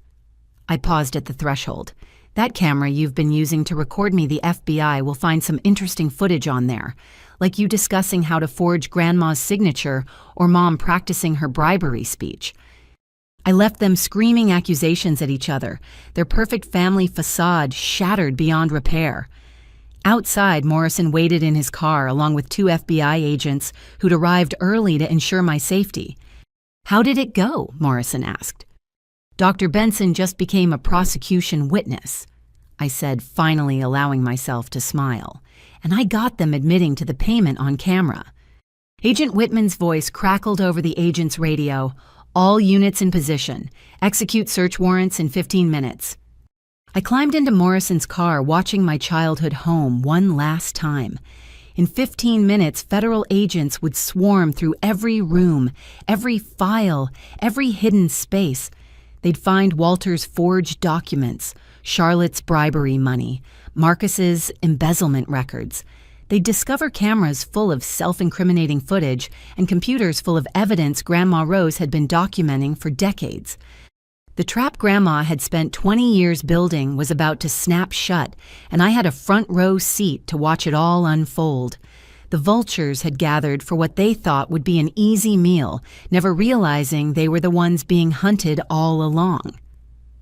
3 days after the FBI raids, my extended family received urgent summons to gather at the Winters estate. The calls came from Charlotte, her voice trembling with barely controlled hysteria as she pleaded for family unity in these trying times. What she didn't mention was that Walter was out on bail, Marcus was under house arrest with an ankle monitor, and federal prosecutors had frozen every account they could find. I arrived at the sprawling house to find cars lining the circular driveway like a funeral procession. Inside, relatives I hadn't seen in years milled about the formal dining room, their conversations dying as I entered. Aunt Catherine, my mother's older sister from Portland, studied me with sharp eyes. Uncle Raymond, Grandma Rose's last surviving sibling at 84, sat ramrod straight in his wheelchair. Cousins, second cousins, and various spouses filled every available seat. Charlotte had pulled out all the stops, the good China-catered appetizers, even fresh flower arrangements. It was a desperate attempt to project normalcy while their world crumbled. Thank you all for coming. Walter began standing at the head of the table. He'd aged a decade. In 3 days, his usual commanding presence diminished to something hollow and desperate. As you may have heard, our family is facing some challenges. Challenges? Cousin Bradley snorted. The news says you're being investigated for murder, Walter. Alleged financial irregularities, Charlotte corrected quickly. All a terrible misunderstanding that we're working to resolve. With the help of family, Walter added meaningfully, which brings us to why we've gathered you here today. Marcus, who'd been sulking in the corner, stepped forward. His ankle monitor bulged, obviously beneath his tailored pants. Mother Rose's estate has become complicated due to certain interference. His eyes found mine. We need the family's support to ensure her assets are distributed fairly. Fairly? I couldn't help but laugh. Is that what we're calling theft now? You see, Charlotte gestured at me. This is exactly the problem. Arabella has been poisoning the waters, making wild accusations, turning government agencies against her own family. Aunt Catherine leaned forward. What specific accusations, Charlotte? Walter cleared his throat. She claims we mismanage Mother's finances, which is patently absurd. I've handled her affairs for 20 years without a single complaint. Because you hid what you were doing, I said clearly. But Grandma knew. She documented everything. More delusions, Marcus interjected. Our sister has been struggling with mental health issues since Grandmother's death. We tried to get her help, but she refused. Is that why you paid Dr. Harold Benson $10,000 to declare me incompetent? I pulled out my phone. Should I play the recording where you admit to it?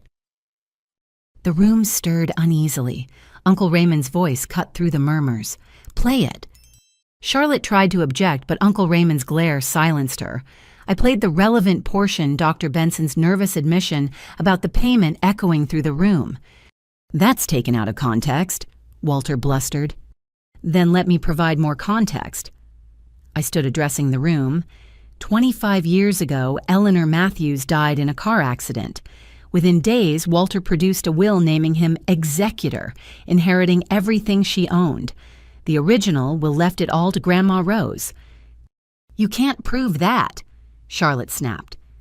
Actually, I can. I pulled out copies of the documents from Box 517. Eleanor's real will, proof the signature on Walter's version was forged, evidence that her brake lines were deliberately cut. The room erupted.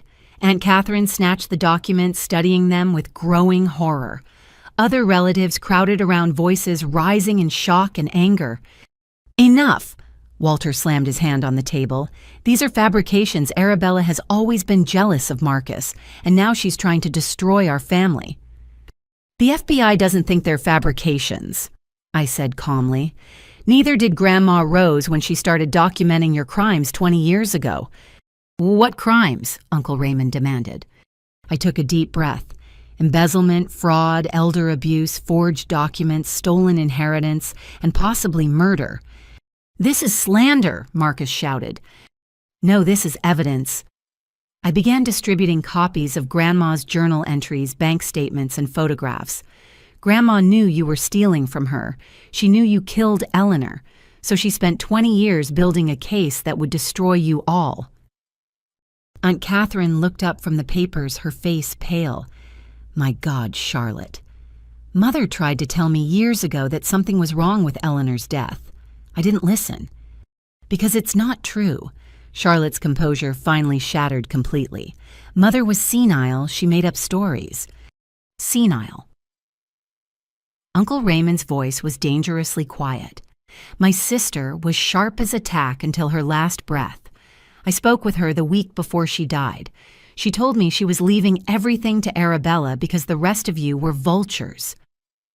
She didn't mean it, Walter insisted. She was medicated, confused. Stop lying. The words exploded from me. For once in your lives, stop lying. You isolated her from the family, telling everyone she was too fragile for visitors. You controlled her medications to keep her manageable. You forged her signature on documents. And when she was dying, when she needed you most, you were plotting to steal everything she had. Tears ran down my face as I continued. I held her hand through every treatment, every seizure, every nightmare. Where were you? Planning renovations for her room, deciding which of her belongings to sell, fighting over money she hadn't even left you? We needed to plan for the future, Charlotte said weakly. Your future. Never hers, never mine. I pulled out the DVD from Grandma Rose. She knew exactly who you were, and she made sure everyone else would know too. I moved to the television, inserting the disc. The room fell silent as Grandma Rose appeared on screen, frail but fierce, sitting in her bedroom with Sarah Chen beside her as witness. If you're watching this, Grandma's recorded voice began, then my family has shown their true colors. I need you all to know the truth. For the next 20 minutes, Grandma detailed every crime, every betrayal, every piece of evidence she'd gathered. She spoke of Eleanor's murder, of Walter's decades of theft, of Charlotte's callous greed, and Marcus's entitled cruelty.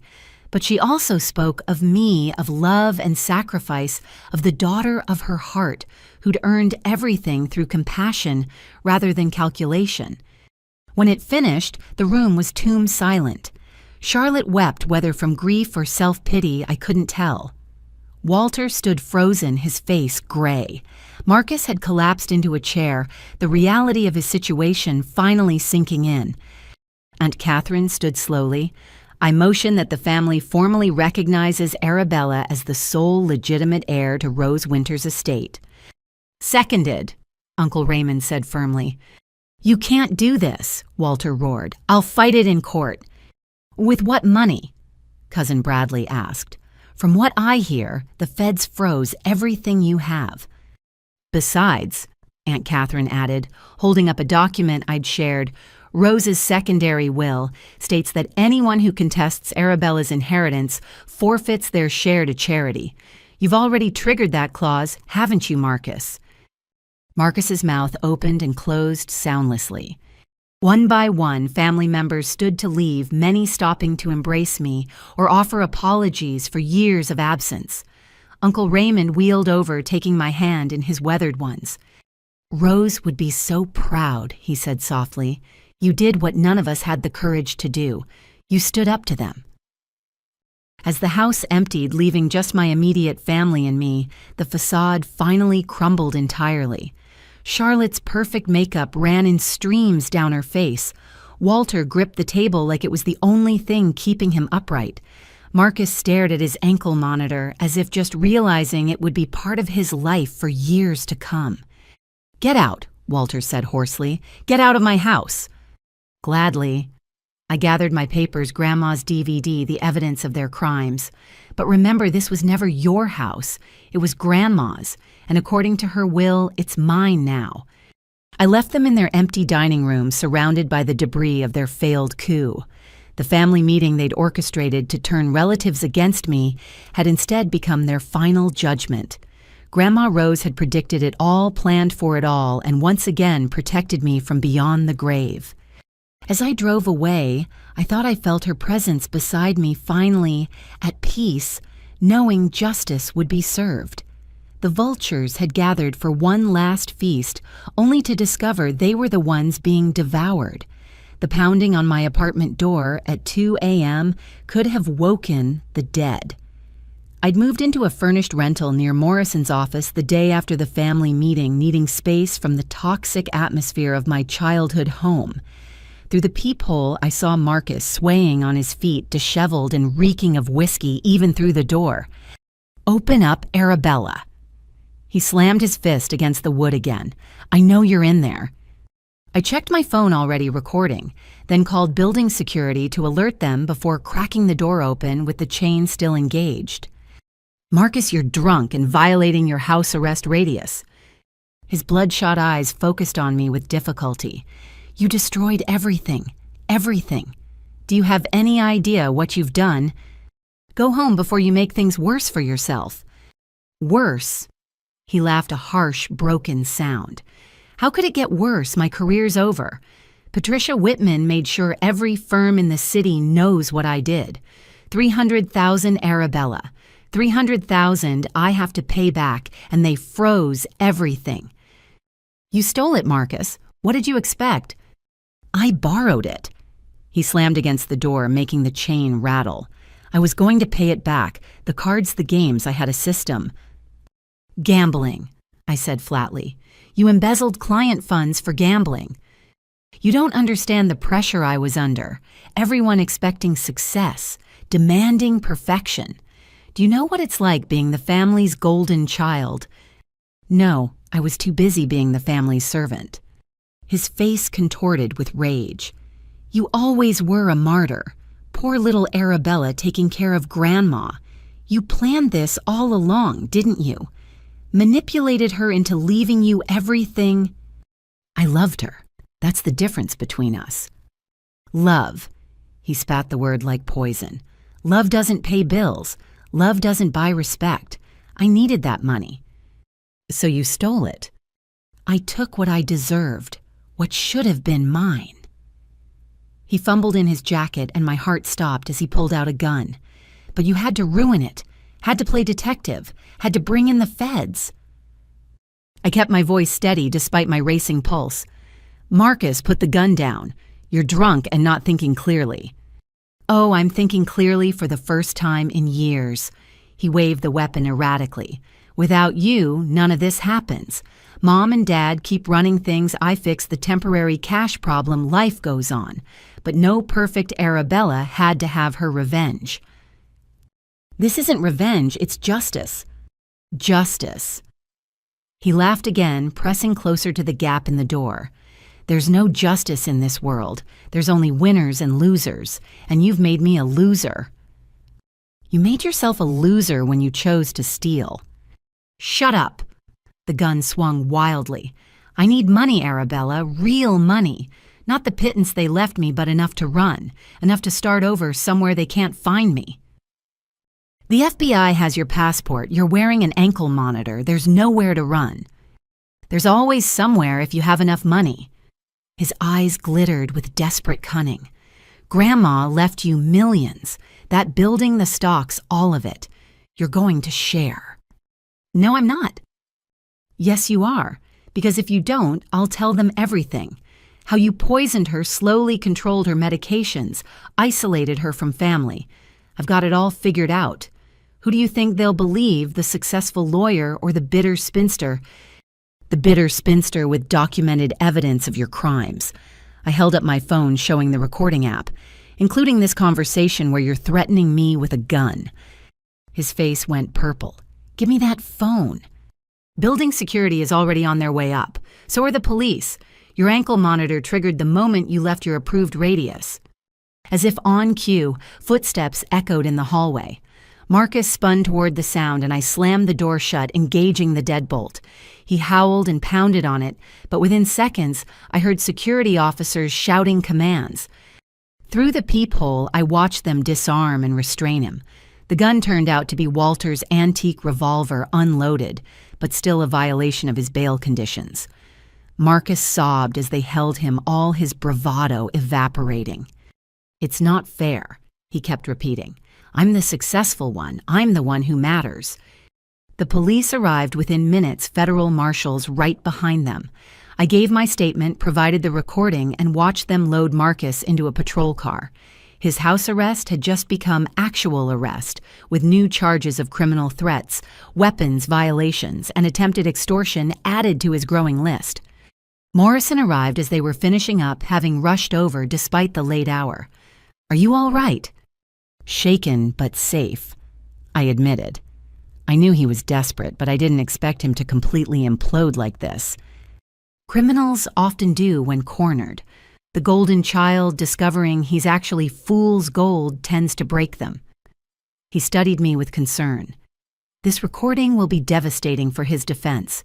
He admitted to the embezzlement, the gambling, even threatened to file false accusations against you. Will it help the federal case?" "Immensely. He's looking at 15 to 20 years now, possibly more."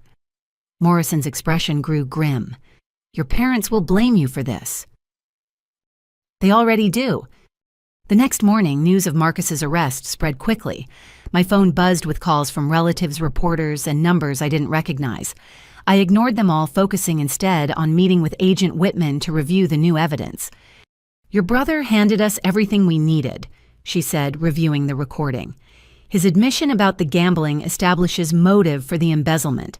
The threat with the weapon shows consciousness of guilt, and his offer to fabricate evidence against you demonstrates a pattern of criminal behavior." "What about my parents?" "Walter's trial starts next month. With Janet Sullivan's evidence and your grandmother's documentation, he's looking at 25 to life for the financial crimes alone. If we can prove Eleanor's murder, that becomes life without parole." "And Charlotte?" "The bribery attempt is 5 to 10 years. Her involvement in the elder abuse adds another 10. She'll likely die in prison." The weight of it settled on my shoulders. My entire immediate family would spend their remaining years behind bars. The golden child, the society mother, the successful businessman, all reduced to federal identification numbers. "You did the right thing," Agent Whitman said gently. "They chose this path decades ago when they decided murder and theft were acceptable means to wealth. Your grandmother knew this day would come. She prepared for it, prepared you for it." That evening, I sat in my quiet apartment processing the night's events. Marcus had been the last to fall, but his downfall was perhaps the most spectacular. The favored son, groomed for greatness, had destroyed himself with greed and entitlement. My phone rang, showing Morrison's number. "I wanted you to know." He said, "Marcus took a plea deal this afternoon. He's agreed to testify against your parents in exchange for a slightly reduced sentence, 15 years instead of 20. He's turning on them. Self-preservation is all he has left.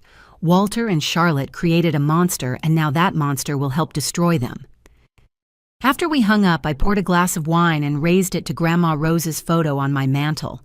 The boy she'd once bounced on her knee, who'd charmed her with childish drawings and sticky kisses, had become a man willing to threaten violence for money. But she'd seen it coming, prepared for it, and ensured his greed would be his downfall. The golden child tarnished himself. I whispered to her image. "Just like you predicted." Marcus's spectacular fall from grace was complete. The successful lawyer was now a convicted felon, the family's pride reduced to their greatest shame. And somewhere I imagined Grandma Rose nodding with grim satisfaction, knowing that justice had finally been served to those who thought themselves above it. The federal courthouse in downtown Seattle buzzed with activity on the morning the investigation went fully public. News vans lined the street, reporters jostling for position as prosecutors unveiled what they called one of the most extensive family fraud cases in Washington state history. I sat in a witness waiting room with Morrison watching the coverage on a mounted television. The lead prosecutor, a stern woman named Catherine Chen, laid out the charges in methodical detail. Walter Winter's 37 counts of fraud, embezzlement, money laundering, elder abuse, and conspiracy. Charlotte Winter's 23 counts, including bribery of a federal agent, elder abuse, and conspiracy to commit fraud. Marcus Winter's 18 counts of embezzlement, extortion, and criminal threats. The screen split to show footage of FBI agents carrying boxes from Walter's office, from our family home, from Marcus's luxury apartment. 20 years of hidden crimes spilling into daylight. Additionally, Prosecutor Chen continued, We are reopening the investigation into the death of Eleanor Matthews from 25 years ago. New evidence suggests her death may have been homicide staged to look like an accident. Morrison squeezed my shoulder as I trembled. Even expecting it, hearing Eleanor's potential murder, stated so publicly, felt surreal. My phone buzzed with a text from Agent Whitman. Your testimony in 10 minutes. Remember, just tell the truth. The courtroom was packed when I entered. I caught glimpses of extended family members, former colleagues of Walter's society, friends of Charlotte's who'd come to gawk at the scandal. My parents sat at the defense table looking haggard, their expensive attorneys unable to hide the defeat in their eyes. As I took the witness stand, Charlotte's gaze met mine. For a moment, I saw not the cold society matron, but the mother who'd once kissed my scraped knees and read me bedtime stories. Then her lips curled in contempt, and the moment passed. Prosecutor Chen approached with a reassuring smile. Ms. Winters, can you tell the court about your grandmother, Rose Winters' final years? For the next 3 hours, I laid out everything. The sacrifices I'd made to care for Grandma, the isolation my family enforced, the pressure they applied for her to sign documents, the conversations I'd overheard about my disinheritance, the discovery of her journal and the evidence she'd hidden. Did your grandmother ever express fears about your family? Chen asked. Yes. She told me she was playing a long game, that she had to be careful. She said they were vultures circling, waiting for her to die. Objection! Walter's lawyer shouted. Hearsay! I'll allow it, the judge ruled. Continue, Ms. Winters. I described finding the forged documents, the hidden bank accounts, the evidence of Eleanor's tampered brake lines. The courtroom grew so quiet you could hear pencils scratching as reporters took notes. The defendant, Marcus Winters, visited you recently, correct? Chen moved to the newest evidence. Yes, he came to my apartment at 2 a.m. intoxicated and armed. What did he want? Money to flee the country. When I refused, he threatened to fabricate evidence that I'd poisoned our grandmother. Did he make any admissions during this encounter? I pulled out my phone, the recording already queued up. May I play the relevant portion? Marcus's slurred voice filled the courtroom. 300,000 Arabella. 300,000 I have to pay back.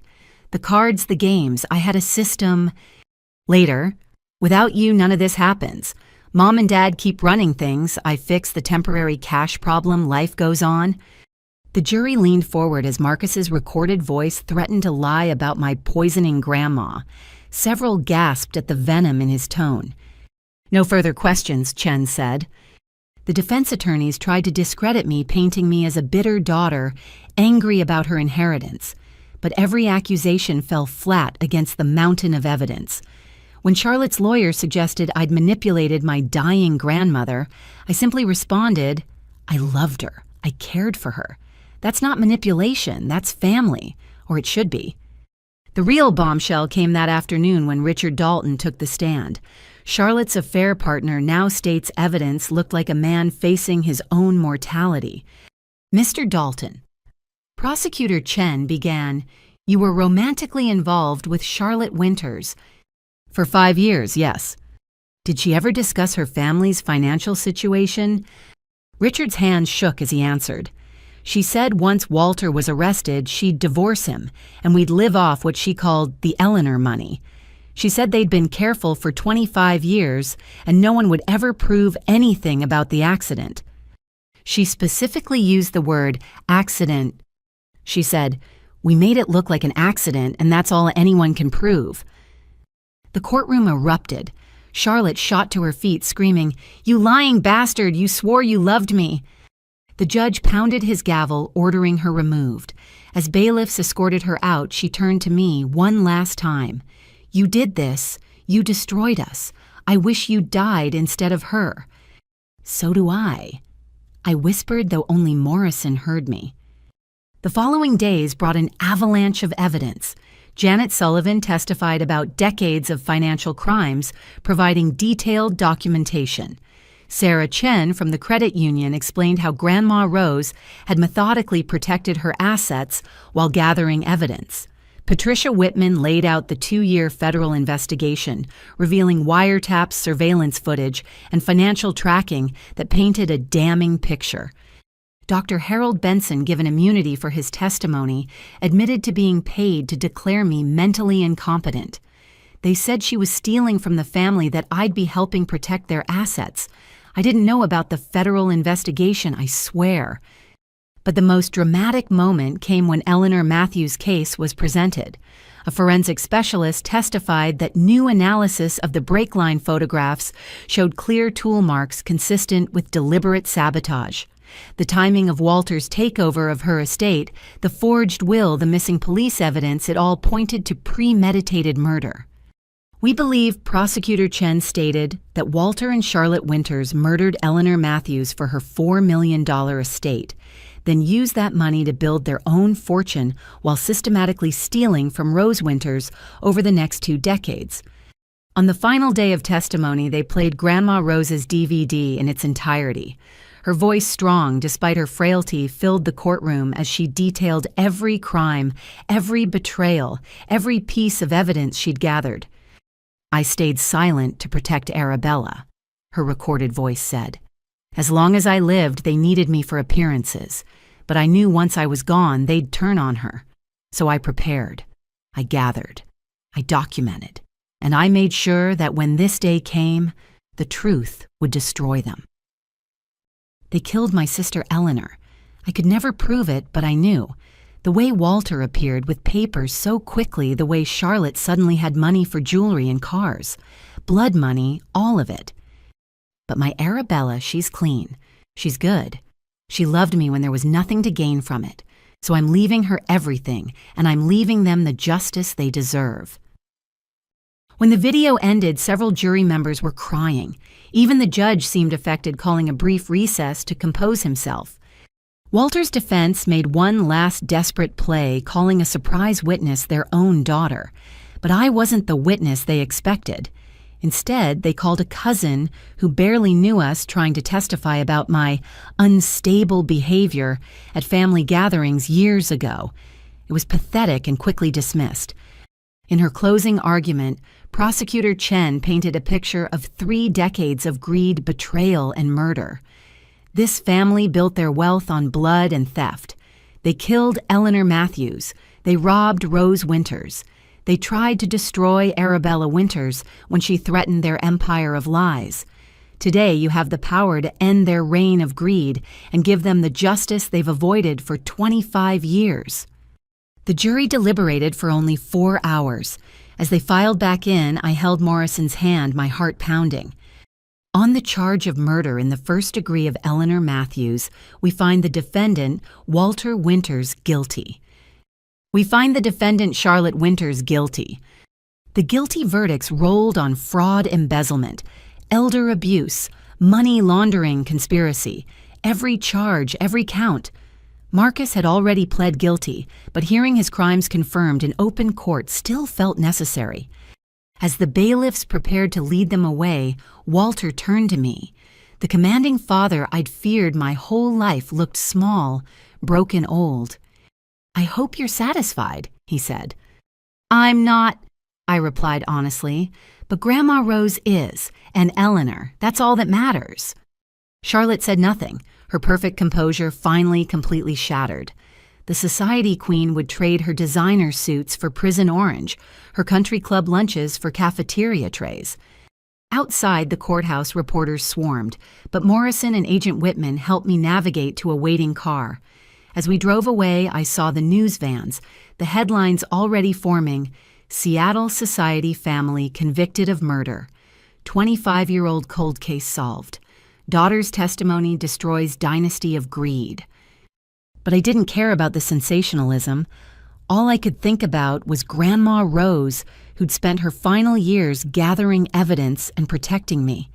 Eleanor, whose death had finally been acknowledged as murder. And myself, the dismissed daughter, who'd brought down an empire built on blood and lies. The federal investigation had indeed exploded, taking my entire family with it. But from those ashes, truth had finally emerged. Justice delayed by decades had arrived with devastating finality. The call came at 6 a.m. on a rain-soaked Thursday, 3 weeks after the trial. Detective Michelle Vargas from Seattle PD's Cold Case Unit spoke with careful precision. "Ms. Winters, we've made significant progress in your great-aunt Eleanor's case. There's new evidence we need to discuss. Can you come to the station today?" Morrison accompanied me to the police station where Detective Vargas waited in a conference room with boxes of files and evidence bags. Her partner, Detective Ray Huang, nodded grimly as we entered. "Thank you for coming." Vargas began gesturing to the materials spread across the table. "Based on the federal investigation and your grandmother's evidence, we've conducted a complete review of Eleanor Matthews' death from December 1998. She pulled out a photograph of Eleanor's car crumpled against a concrete barrier on Highway 99. The original investigation concluded brake failure led to the crash, but your grandmother's private investigator was right. The brake line damage wasn't consistent with normal wear. Detective Huang added, "We've also recovered the missing evidence from police storage. It was misfiled, not destroyed, though we suspect that was intentional. Someone hid it." A records clerk named Dennis Palmer, who retired in 2000. He died 5 years ago, but we found deposits in his account from that period, matching withdrawals from an account your father controlled. My stomach churned as the pieces fell into place. Walter had paid someone to hide evidence of Eleanor's murder. Vargas continued, "But here's what changes everything. Last week, we received a package addressed to the Cold Case Unit. No return address postmarked from Tacoma." She pulled out a clear evidence bag containing a manila envelope. Inside was a video cassette, the kind people used in the 90s for home recordings. "The tape was labeled Insurance," Huang explained. "We had it digitally converted. What we found, Ms. Winters, this will be difficult to watch." They set up a laptop and Vargas pressed play. The grainy footage showed what looked like a garage, the camera positioned high in a corner. The timestamp read December 10th, 1998, 5 days before Eleanor's death. Walter appeared in frame, younger but unmistakable, examining a car, Eleanor's car. Charlotte joined him, and their voices carried clearly to the camera's microphone. "You're sure this will work?" Charlotte asked. "I've researched it thoroughly," Walter replied, sliding under the car with tools. "The brake line will hold for normal driving but fail under heavy pressure. She always takes Highway 99 to visit Rose on Sundays, that downhill stretch before the curve. What if she survives?" "She won't. Not at that speed, not without brakes." Walter emerged from under the car, wiping his hands. "The beautiful thing is, it'll look like normal wear. Metal fatigue. Happens all the time on older vehicles." Charlotte paced nervously. "And her will?" "Already handled. I've got the paperwork ready. We file it Monday after the accident. No one questions the grieving nephew handling his aunt's affairs." $4 million, Charlotte breathed. "It'll change everything." "It's what we deserve," Walter said coldly. "Eleanor never had children. That money would just go to charity otherwise. We're family. We've earned it." The video continued for another 10 minutes, showing them discussing alibis, practicing their grief-stricken performances, even joking about what they'd buy with the money. My parents planning murder, like a dinner party. When it ended, I sat in stunned silence. I'd known intellectually they'd killed Eleanor, but seeing it, hearing them plan it so casually. "Who sent this?" Morrison asked. "We're still investigating," Vargas admitted. "But handwriting analysis of the envelope matches samples we have from Rose Winters." My head snapped up. "Grandma Rose had this." "We believe so. The question is why she held on to it instead of going to police 25 years ago." I thought about it then, understood. She was protecting me. If she'd turned them in, then I'd have gone into foster care. She waited until I was old enough to protect myself. "There's more," Huang said quietly. "We found Eleanor's original day planner in the recovered evidence. The day before her death, she'd written, 'Meet with lawyer about our situation.' We think 'our' meant Rose." "Eleanor knew something," Vargas explained. We've theorized she discovered Walter had been stealing from Rose's accounts and was going to expose him. That's why they moved up their timeline." Morrison leaned forward. "Do you have enough to prosecute for murder?" "With this video, absolutely. Premeditated murder conspiracy fraud. Your parents are looking at life without parole."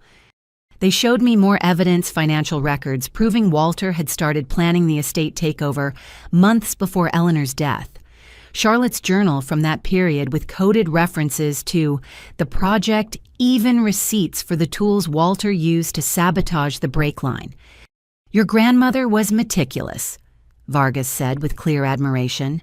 "She gathered evidence for 25 years, waiting for the right moment. She even found the person who recorded that video." "Who was it?" "Dennis Palmer's son, Kyle. He was 16, working in Walter's garage for extra money.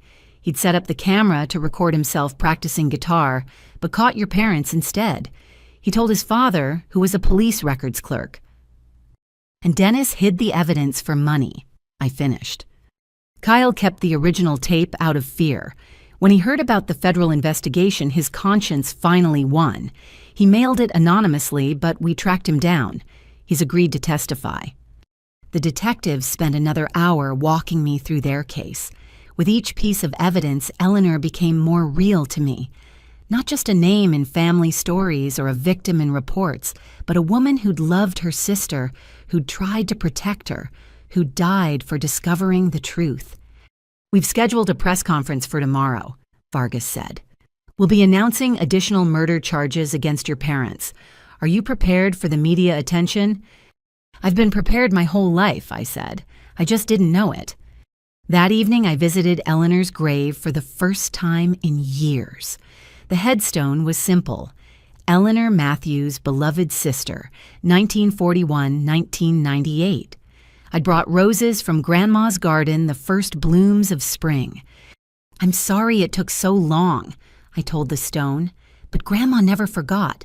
She never stopped fighting for you, and now everyone will know the truth." Morrison waited respectfully by the car as I knelt in the damp grass. I thought about the video about Charlotte and Walter planning murder with the casualness of choosing paint colors. They'd killed Eleanor for money, then spent 25 years pretending to grieve while spending her fortune. But Grandma Rose had known. She'd gathered evidence, protected proof, waited decades for justice. Even Kyle Palmer, guilt-ridden and frightened, had kept that damning video until the time was right. "They'll never hurt anyone again," I promised Eleanor's grave. "Life without parole. They'll die in prison knowing everyone knows what they did to you." The next day's press conference sent shockwaves through Seattle society. The security footage of Walter sabotaging Eleanor's brakes played on every news channel. Former friends and associates distanced themselves with public statements of shock and disgust. Walter and Charlotte were charged with first-degree murder conspiracy to commit murder and fraud. Their existing sentences would be restructured to ensure they never walked free again. Marcus, watching from federal prison, released a statement through his lawyer claiming no knowledge of Eleanor's murder. No one believed him. At the victim impact hearing, I spoke for both Eleanor and Grandma Rose. "Eleanor Matthews was murdered for money," I said, looking directly at my parents. "She died alone on a highway, betrayed by family she trusted. For 25 years, her killers lived in luxury bought with her blood. But truth has a way of surfacing even after decades. My grandmother made sure of that. You stole Eleanor's life. You stole her future. You stole decades of sisterhood from Grandma Rose, but you couldn't steal justice forever. Eleanor can rest now, knowing her murderers will pay for every day they stole from her." As they led my parents away in shackles, Charlotte finally broke her silence. "How could you?" she screamed at me. "We're your parents." "No," I said quietly. "You're Eleanor's killers. That's all you'll ever be now." The truth about Eleanor's death had finally come to light 25 years too late, but still in time for justice. Somewhere I felt both Eleanor and Grandma Rose finally at peace, their long wait for truth vindicated at last. The King County Courthouse became a circus for what media dubbed the trial of the century in Seattle. 3 separate trials ran concurrently: Walter for murder and fraud, Charlotte for murder and conspiracy, and Marcus for embezzlement and extortion. The prosecutors coordinated their cases like a symphony, each revelation building on the last. I testified in all 3 trials, spending weeks on various witness stands. By now the story was practiced, but never easy. Each telling brought fresh pain, new realizations about the depth of my family's betrayal. Walter's trial began with Prosecutor Chen methodically destroying his image as a successful businessman. Employee after employee testified about suspicious transactions, forged signatures, and intimidation tactics. But the most damaging testimony came from someone unexpected.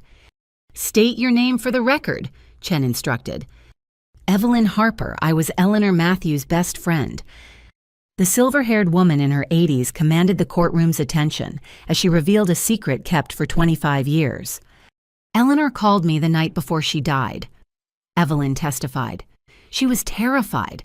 Said she'd discovered Walter had been stealing from Rose for years, hundreds of thousands of dollars. She'd found proof in his office when she'd visited for Sunday dinner." What did she plan to do? She had an appointment with her lawyer Monday morning. She was going to expose everything and have Walter removed from any position of financial authority over Rose. Evelyn's voice cracked. She never made it to Monday. Walter's attorney tried to object, calling it hearsay, but the judge allowed it given the circumstances. Evelyn continued, revealing that Eleanor had given her copies of incriminating documents for safekeeping. "I was too afraid to come forward after she died," Evelyn admitted. Walter had taken over everything so quickly, so efficiently. When the police ruled it an accident, I thought maybe I was wrong, but I kept the documents. She produced a safety deposit box key, and prosecutors presented the evidence bank statements showing Walter's theft-forged signatures on Rose's accounts, even a panicked email from Walter to Charlotte the day Eleanor confronted him. "He knows everything. We need to accelerate the timeline." Charlotte's trial revealed even darker depths. Her former lover, Richard Dalton, testified about pillow talk confessions, including Charlotte laughing about how easy it had been to cry at Eleanor's funeral. She said the hardest part was not spending the money too quickly. They had to wait a respectable period before upgrading their lifestyle. But the prosecution's star witness was Kyle Palmer, the man who'd accidentally recorded my parents planning Eleanor's murder. Now in his 40s, Kyle took the stand with visible reluctance. "I was just a kid trying to learn guitar," he explained. "I'd set up my dad's camcorder in the garage to record myself. When I came back to get it, I heard voices and hid." "What did you hear?" Mr. Winters explaining to his wife how cutting brake lines would look like an accident. Mrs. Winters asking about inheritance money. Kyle's voice shook. "I was terrified. These were powerful people, and my dad worked for the city." "What did you do with the recording?" "I showed my dad. He went pale, told me to never speak of it. Next thing I knew, he had a new car. We moved to a better neighborhood. I realized he'd been paid off." Kyle looked at my parents with disgust. "I kept the original tape hidden. When I heard about the federal investigation, I knew it was time." The prosecution played the garage video again. Even having seen it before, watching my parents plan murder with such casual efficiency chilled the courtroom. Several jurors couldn't hide their revulsion. Marcus's trial was less dramatic but equally damning. His former colleagues testified about his lavish spending, his gambling debts, his increasingly desperate attempts to cover shortfalls. The FBI presented a forensic accounting that tracked every stolen penny, every forged authorization, every client betrayed. The defendant didn't just steal money, Prosecutor Chen argued. He stole retirement savings, college funds, medical expense accounts. He destroyed lives to feed his addiction. Marcus's attorney tried to paint him as a victim of family pressure, but the strategy backfired when prosecutors played the recording of him threatening me with a gun. His drunken admissions, his offer to frame me for murder, his complete lack of remorse, all captured in digital clarity. Throughout the trials, I watched my family's carefully constructed facades crumble. Walter, who'd terrorized our household with his temper, wept like a child when the garage video played. Charlotte, always perfectly composed, screamed obscenities when her affairs were detailed. Marcus, the golden child, looked diminished and gray as his failures were cataloged. Former friends and associates lined up to testify against them, each revelation adding another nail to their coffins. The country club president discussed their suspicious wealth increase after Eleanor's death. Business partners detailed fraudulent schemes spanning decades. Even their former housekeeper testified about finding bloody clothes in the trash the day after Eleanor died, clothes Charlotte claimed were from gardening accidents. Dr. Patricia Hernandez, the psychiatrist who'd evaluated me at Grandma's request, provided crucial testimony about my mental state and Grandma's. Both women were completely competent, she stated firmly. Rose Winters was sharp, strategic, and deeply concerned for Arabella's welfare. She knew her family was dangerous and took precautions. As for Arabella, she showed remarkable resilience despite years of emotional abuse and exploitation. The defense attorneys tried various strategies. Walters claimed diminished capacity due to a personality disorder. Charlotte's argued she was manipulated by her domineering husband. Marcus's went for addiction as a mitigating factor. None of it worked. When it came time for closing arguments, the prosecutors wove together a narrative of 3 decades of greed, murder, and betrayal. They showed how Eleanor's murder funded Walter and Charlotte's rise in society, how they'd systematically plundered Grandma Rose's assets while planning to discard me like garbage. This family built their empire on blood, Prosecutor Chen concluded. They killed for money, stole from the elderly, and tried to destroy anyone who threatened their crimes. Today you have the power to end their reign of terror and deliver justice for Eleanor Matthews, Rose Winters, and Arabella Winters. The juries deliberated for less than a day combined. As each verdict was read guilty on all counts, I felt no satisfaction, only a hollow sense of completion. Watching my parents' faces as they realized they'd spend their remaining years in prison brought no joy. Even Marcus's additional 15 years for the armed threat felt anticlimactic. During victim impact statements, I spoke not of anger but of loss. "You were my parents," I said, looking at Walter and Charlotte. "You were supposed to protect me, guide me, love me. Instead, you murdered my great-aunt, robbed my grandmother, and tried to destroy me. You chose greed over family money, over morality." To Marcus, I continued, turning to my brother. "We could have been allies, friends, siblings who supported each other. But you learned too well from them, valuing success over substance appearance, over authenticity. I'll rebuild with the family you tried to steal from, with the love you tried to destroy, with the truth you tried to bury. Grandma Rose and Eleanor will be remembered for their kindness, their strength, their love. You'll be remembered only as cautionary tales of how greed corrupts everything it touches." As the bailiffs led them away, none of them looked back. The family that had once seemed so powerful, so untouchable, shuffled off in orange jumpsuits and chains. The dynasty built on murder and theft had fallen, brought down by the grandmother they'd underestimated and the daughter they'd dismissed.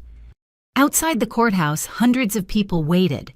Some were reporters, but many were former clients of Walter's elderly people Marcus had stolen from friends of Eleanor and Grandma Rose, who'd never known the truth. They applauded as I emerged, not for the spectacle, but for the justice finally served. Morrison stood beside me as I faced the crowd. "Your grandmother would be so proud," he said quietly. "She knew this day would come," I replied. "She planned for it, worked for it, died believing in it. They thought they'd won when she passed, but she was just getting started." The trials were over, the verdicts delivered, the sentences pronounced. Walter would die in prison for Eleanor's murder. Charlotte would follow her society dreams replaced by concrete walls. Marcus would emerge an old man, if at all, his golden future tarnished beyond repair. But I would go on carrying the legacy of two remarkable women who'd loved me enough to fight a decades-long war for justice. The vultures had been caged, their feast interrupted by the patient planning of a grandmother who'd turned their greed against them. Justice so long delayed had finally arrived in full measure. 5 years have passed since the trials that destroyed my family and freed me from their shadow. I stand now in the lobby of the Rose and Eleanor Senior Care Center, watching elderly residents tend the garden that blooms year-round in Seattle's mild climate. The building that once housed Microsoft offices has been transformed into something Grandma Rose would have loved, a place where seniors are treasured, not exploited. Mrs. Morrison, my assistant Jennifer calls still getting used to my married name, the journalism students from UW are here for the interview. I smooth my scrubs, the same purple ones I wore during my first week back in nursing school. Getting my degree at 35 had been challenging, but Grandma's fortune made it possible to focus solely on studies without financial worry. Now I work here 3 days a week, not because I need to, but because I want to. The students file in eager and nervous here to document what they call the Winters case for a true crime podcast. I've given dozens of interviews over the years, turning what could have been salacious gossip into teachable moments about elder abuse, family fraud, and the importance of estate planning. Let's talk in the Eleanor Matthews Memorial Library. I suggest leading them to the wing named for my great-aunt. As we settle into comfortable chairs, I see them notice my wedding ring. The question always comes, and today is no different. Is it true you married the lawyer who helped expose your family? I smile thinking of James Morrison, who became so much more than my attorney. We fell in love during the aftermath. He saw me at my worst and stayed. We married 3 years ago in this very building with the residents as our guests. And your brother? Another student asks hesitantly. The reports say you visit him. This is harder to discuss. Marcus is serving his sentence at Monroe Correctional Facility. I visit monthly. Prison has changed him, or maybe revealed who he always was beneath the golden boy facade. We're building something new, not the relationship we had, but something honest.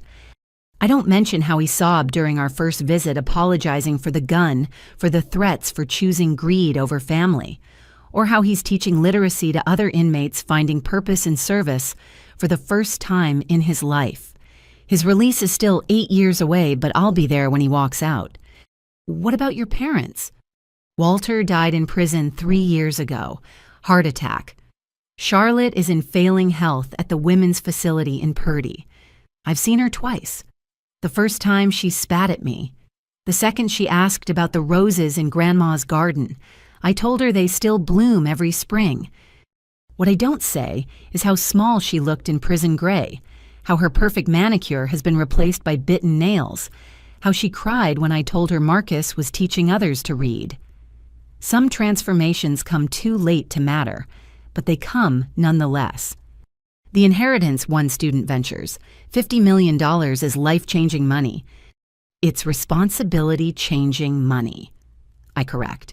The Rose and Eleanor Foundation has distributed $30 million to elder care facilities, abuse prevention programs, and legal aid for seniors. This building operates as a nonprofit. We charge based on ability to pay, and no one is ever turned away. Through the library windows, I spot my husband walking with a familiar figure. Aunt Catherine, now 82, lives here by choice. She could afford anywhere but chooses to stay where she can volunteer with activities, sharing her stories with residents who've become family. Your grandmother's evidence collection was remarkable, another student observes. 20 years of planning. She was patient and thorough, but more than that, she understood that justice isn't about revenge. It's about truth. She could have destroyed them any time after Eleanor's death, but she waited until I was old enough, strong enough to survive the aftermath. Do you forgive them? The question comes from a young woman in the back, her voice barely above a whisper. I consider this carefully. It's asked in every interview, and my answer has evolved over time. Forgiveness isn't absolution. I forgive them in the sense that I don't carry hatred. It would poison me, and Grandma didn't save me, so I could waste my life on bitterness, but forgetting never. Their crimes had consequences that rippled through generations. Eleanor never had children. Grandma spent her final decades gathering evidence instead of enjoying peace. I spent my 20s as an unpaid caregiver instead of building a career. But you rebuilt, someone points out. With help. I smile, thinking of all my unexpected allies. Janet Sullivan is our foundation's director.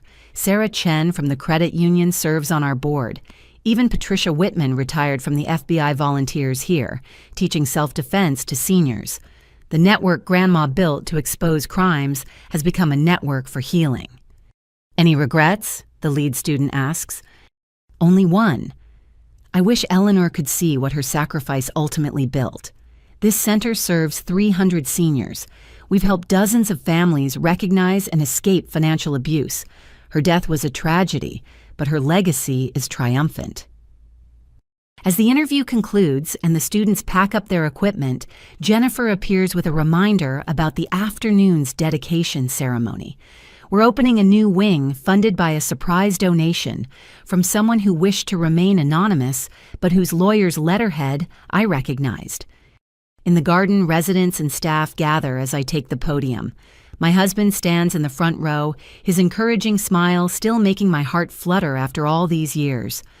Uncle Raymond, now 89, sits in his wheelchair, having moved in last year.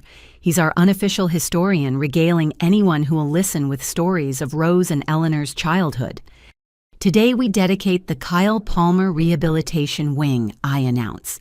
Mr. Palmer's generous donation will help seniors recovering from illness or injury regain their independence. I don't mention that Kyle, tormented by guilt over his father's role in hiding evidence, has spent 20 years building a successful tech company, or that this donation is his way of making amends for his family's part in concealing Eleanor's murder. Some redemptions are private affairs. As I cut the ribbon, memories flood back. Grandma rose in her bed, gripping my hand, whispering that love was the only wealth that mattered. Eleanor's photograph on Grandma's dresser, forever young, forever missed. My parents in their courtroom seats, realizing their empire of greed was crumbling. Marcus behind glass learning who he might have been without their influence. But stronger than memory is the present moment. Seniors applauding staff members, smiling my husband's hand, finding mine. This is what Grandma's patient planning built, not just justice for crimes, but a future where vulnerability doesn't invite exploitation, where age brings respect, not targeting. That evening, I stand in Grandma's rose garden behind the center. We transplanted every bush from the old house before it was sold, saving her legacy in living color. The roses bloom magnificently tended by residents who share their own gardening wisdom. You did it, Grandma, I whisper to the sunset. You saved me. You got justice for Eleanor. You built something beautiful from something terrible. A hand touches my shoulder. James stands beside me, solid and warm and real. The residents are asking if you'll read tonight. They love your voice. It's become a tradition. 3 nights a week I read in the common room. Sometimes it's mysteries, sometimes romances, sometimes just the newspaper. But always with the same patience and love I once showed reading to Grandma during her final months. What should I read tonight? Mrs. Chen requested poetry, something about spring and new beginnings.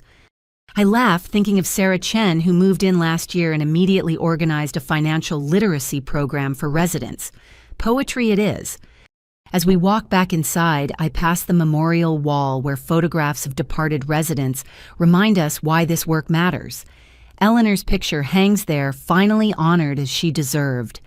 Beside her, Grandma Rose smiles from a photo taken in her garden, surrounded by the roses that now bloom for everyone. Walter and Charlotte thought they'd won when they declared I didn't deserve a dime. They couldn't have been more wrong. I deserved everything: the truth, the justice, the chance to transform blood money into something healing. Most of all, I deserved the love they never understood, the love that motivated Grandma's 20-year campaign for justice. The vultures circled just as Grandma predicted. But patient love and careful planning turn predators into prey, victims into victors, and a legacy of greed into one of grace. This is our triumph, not in the money or the verdicts, but in the lives touched. The seniors protected the garden that blooms eternal. As I open the book of poetry to read to gathered residents, I think of everyone who made this possible. Grandma Rose, the strategist, Eleanor, the catalyst, Janet, the documenter, Sarah, the guardian, Morrison, the defender, even Kyle Palmer, finding redemption in generosity. This poem is called After Winter Spring. I begin my voice carrying through the common room. It reminds us that no darkness lasts forever, and patient seeds bloom in their season.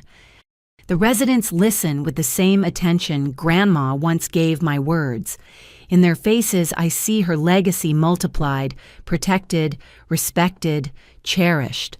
The family that tried to destroy me is gone, but the family I've built fills every chair, tends every garden bed, shares every meal in this place of healing. This is what winning looks like. Not in courtroom victories or financial settlements, but in the daily choice to transform pain into purpose, betrayal into blessing, and patient planning into perpetual care. My story began with betrayal in my father's study. It ends with belonging in Grandma's garden, surrounded by roses and residents' love and laughter, the family we choose, and the future we build from the ashes of what others tried to burn. Grandma Rose was right. I didn't deserve a dime. I deserved so much more. And thanks to her patient love and careful planning, I received it all. To everyone listening to this story, I hope it reminds you that justice may be delayed, but not denied, that patient love conquers immediate greed, and that the family we build through kindness matters more than the family we're born into. If you've experienced family betrayal or elder abuse, know that you're not alone and help is available. Please like and subscribe if this story touched your heart.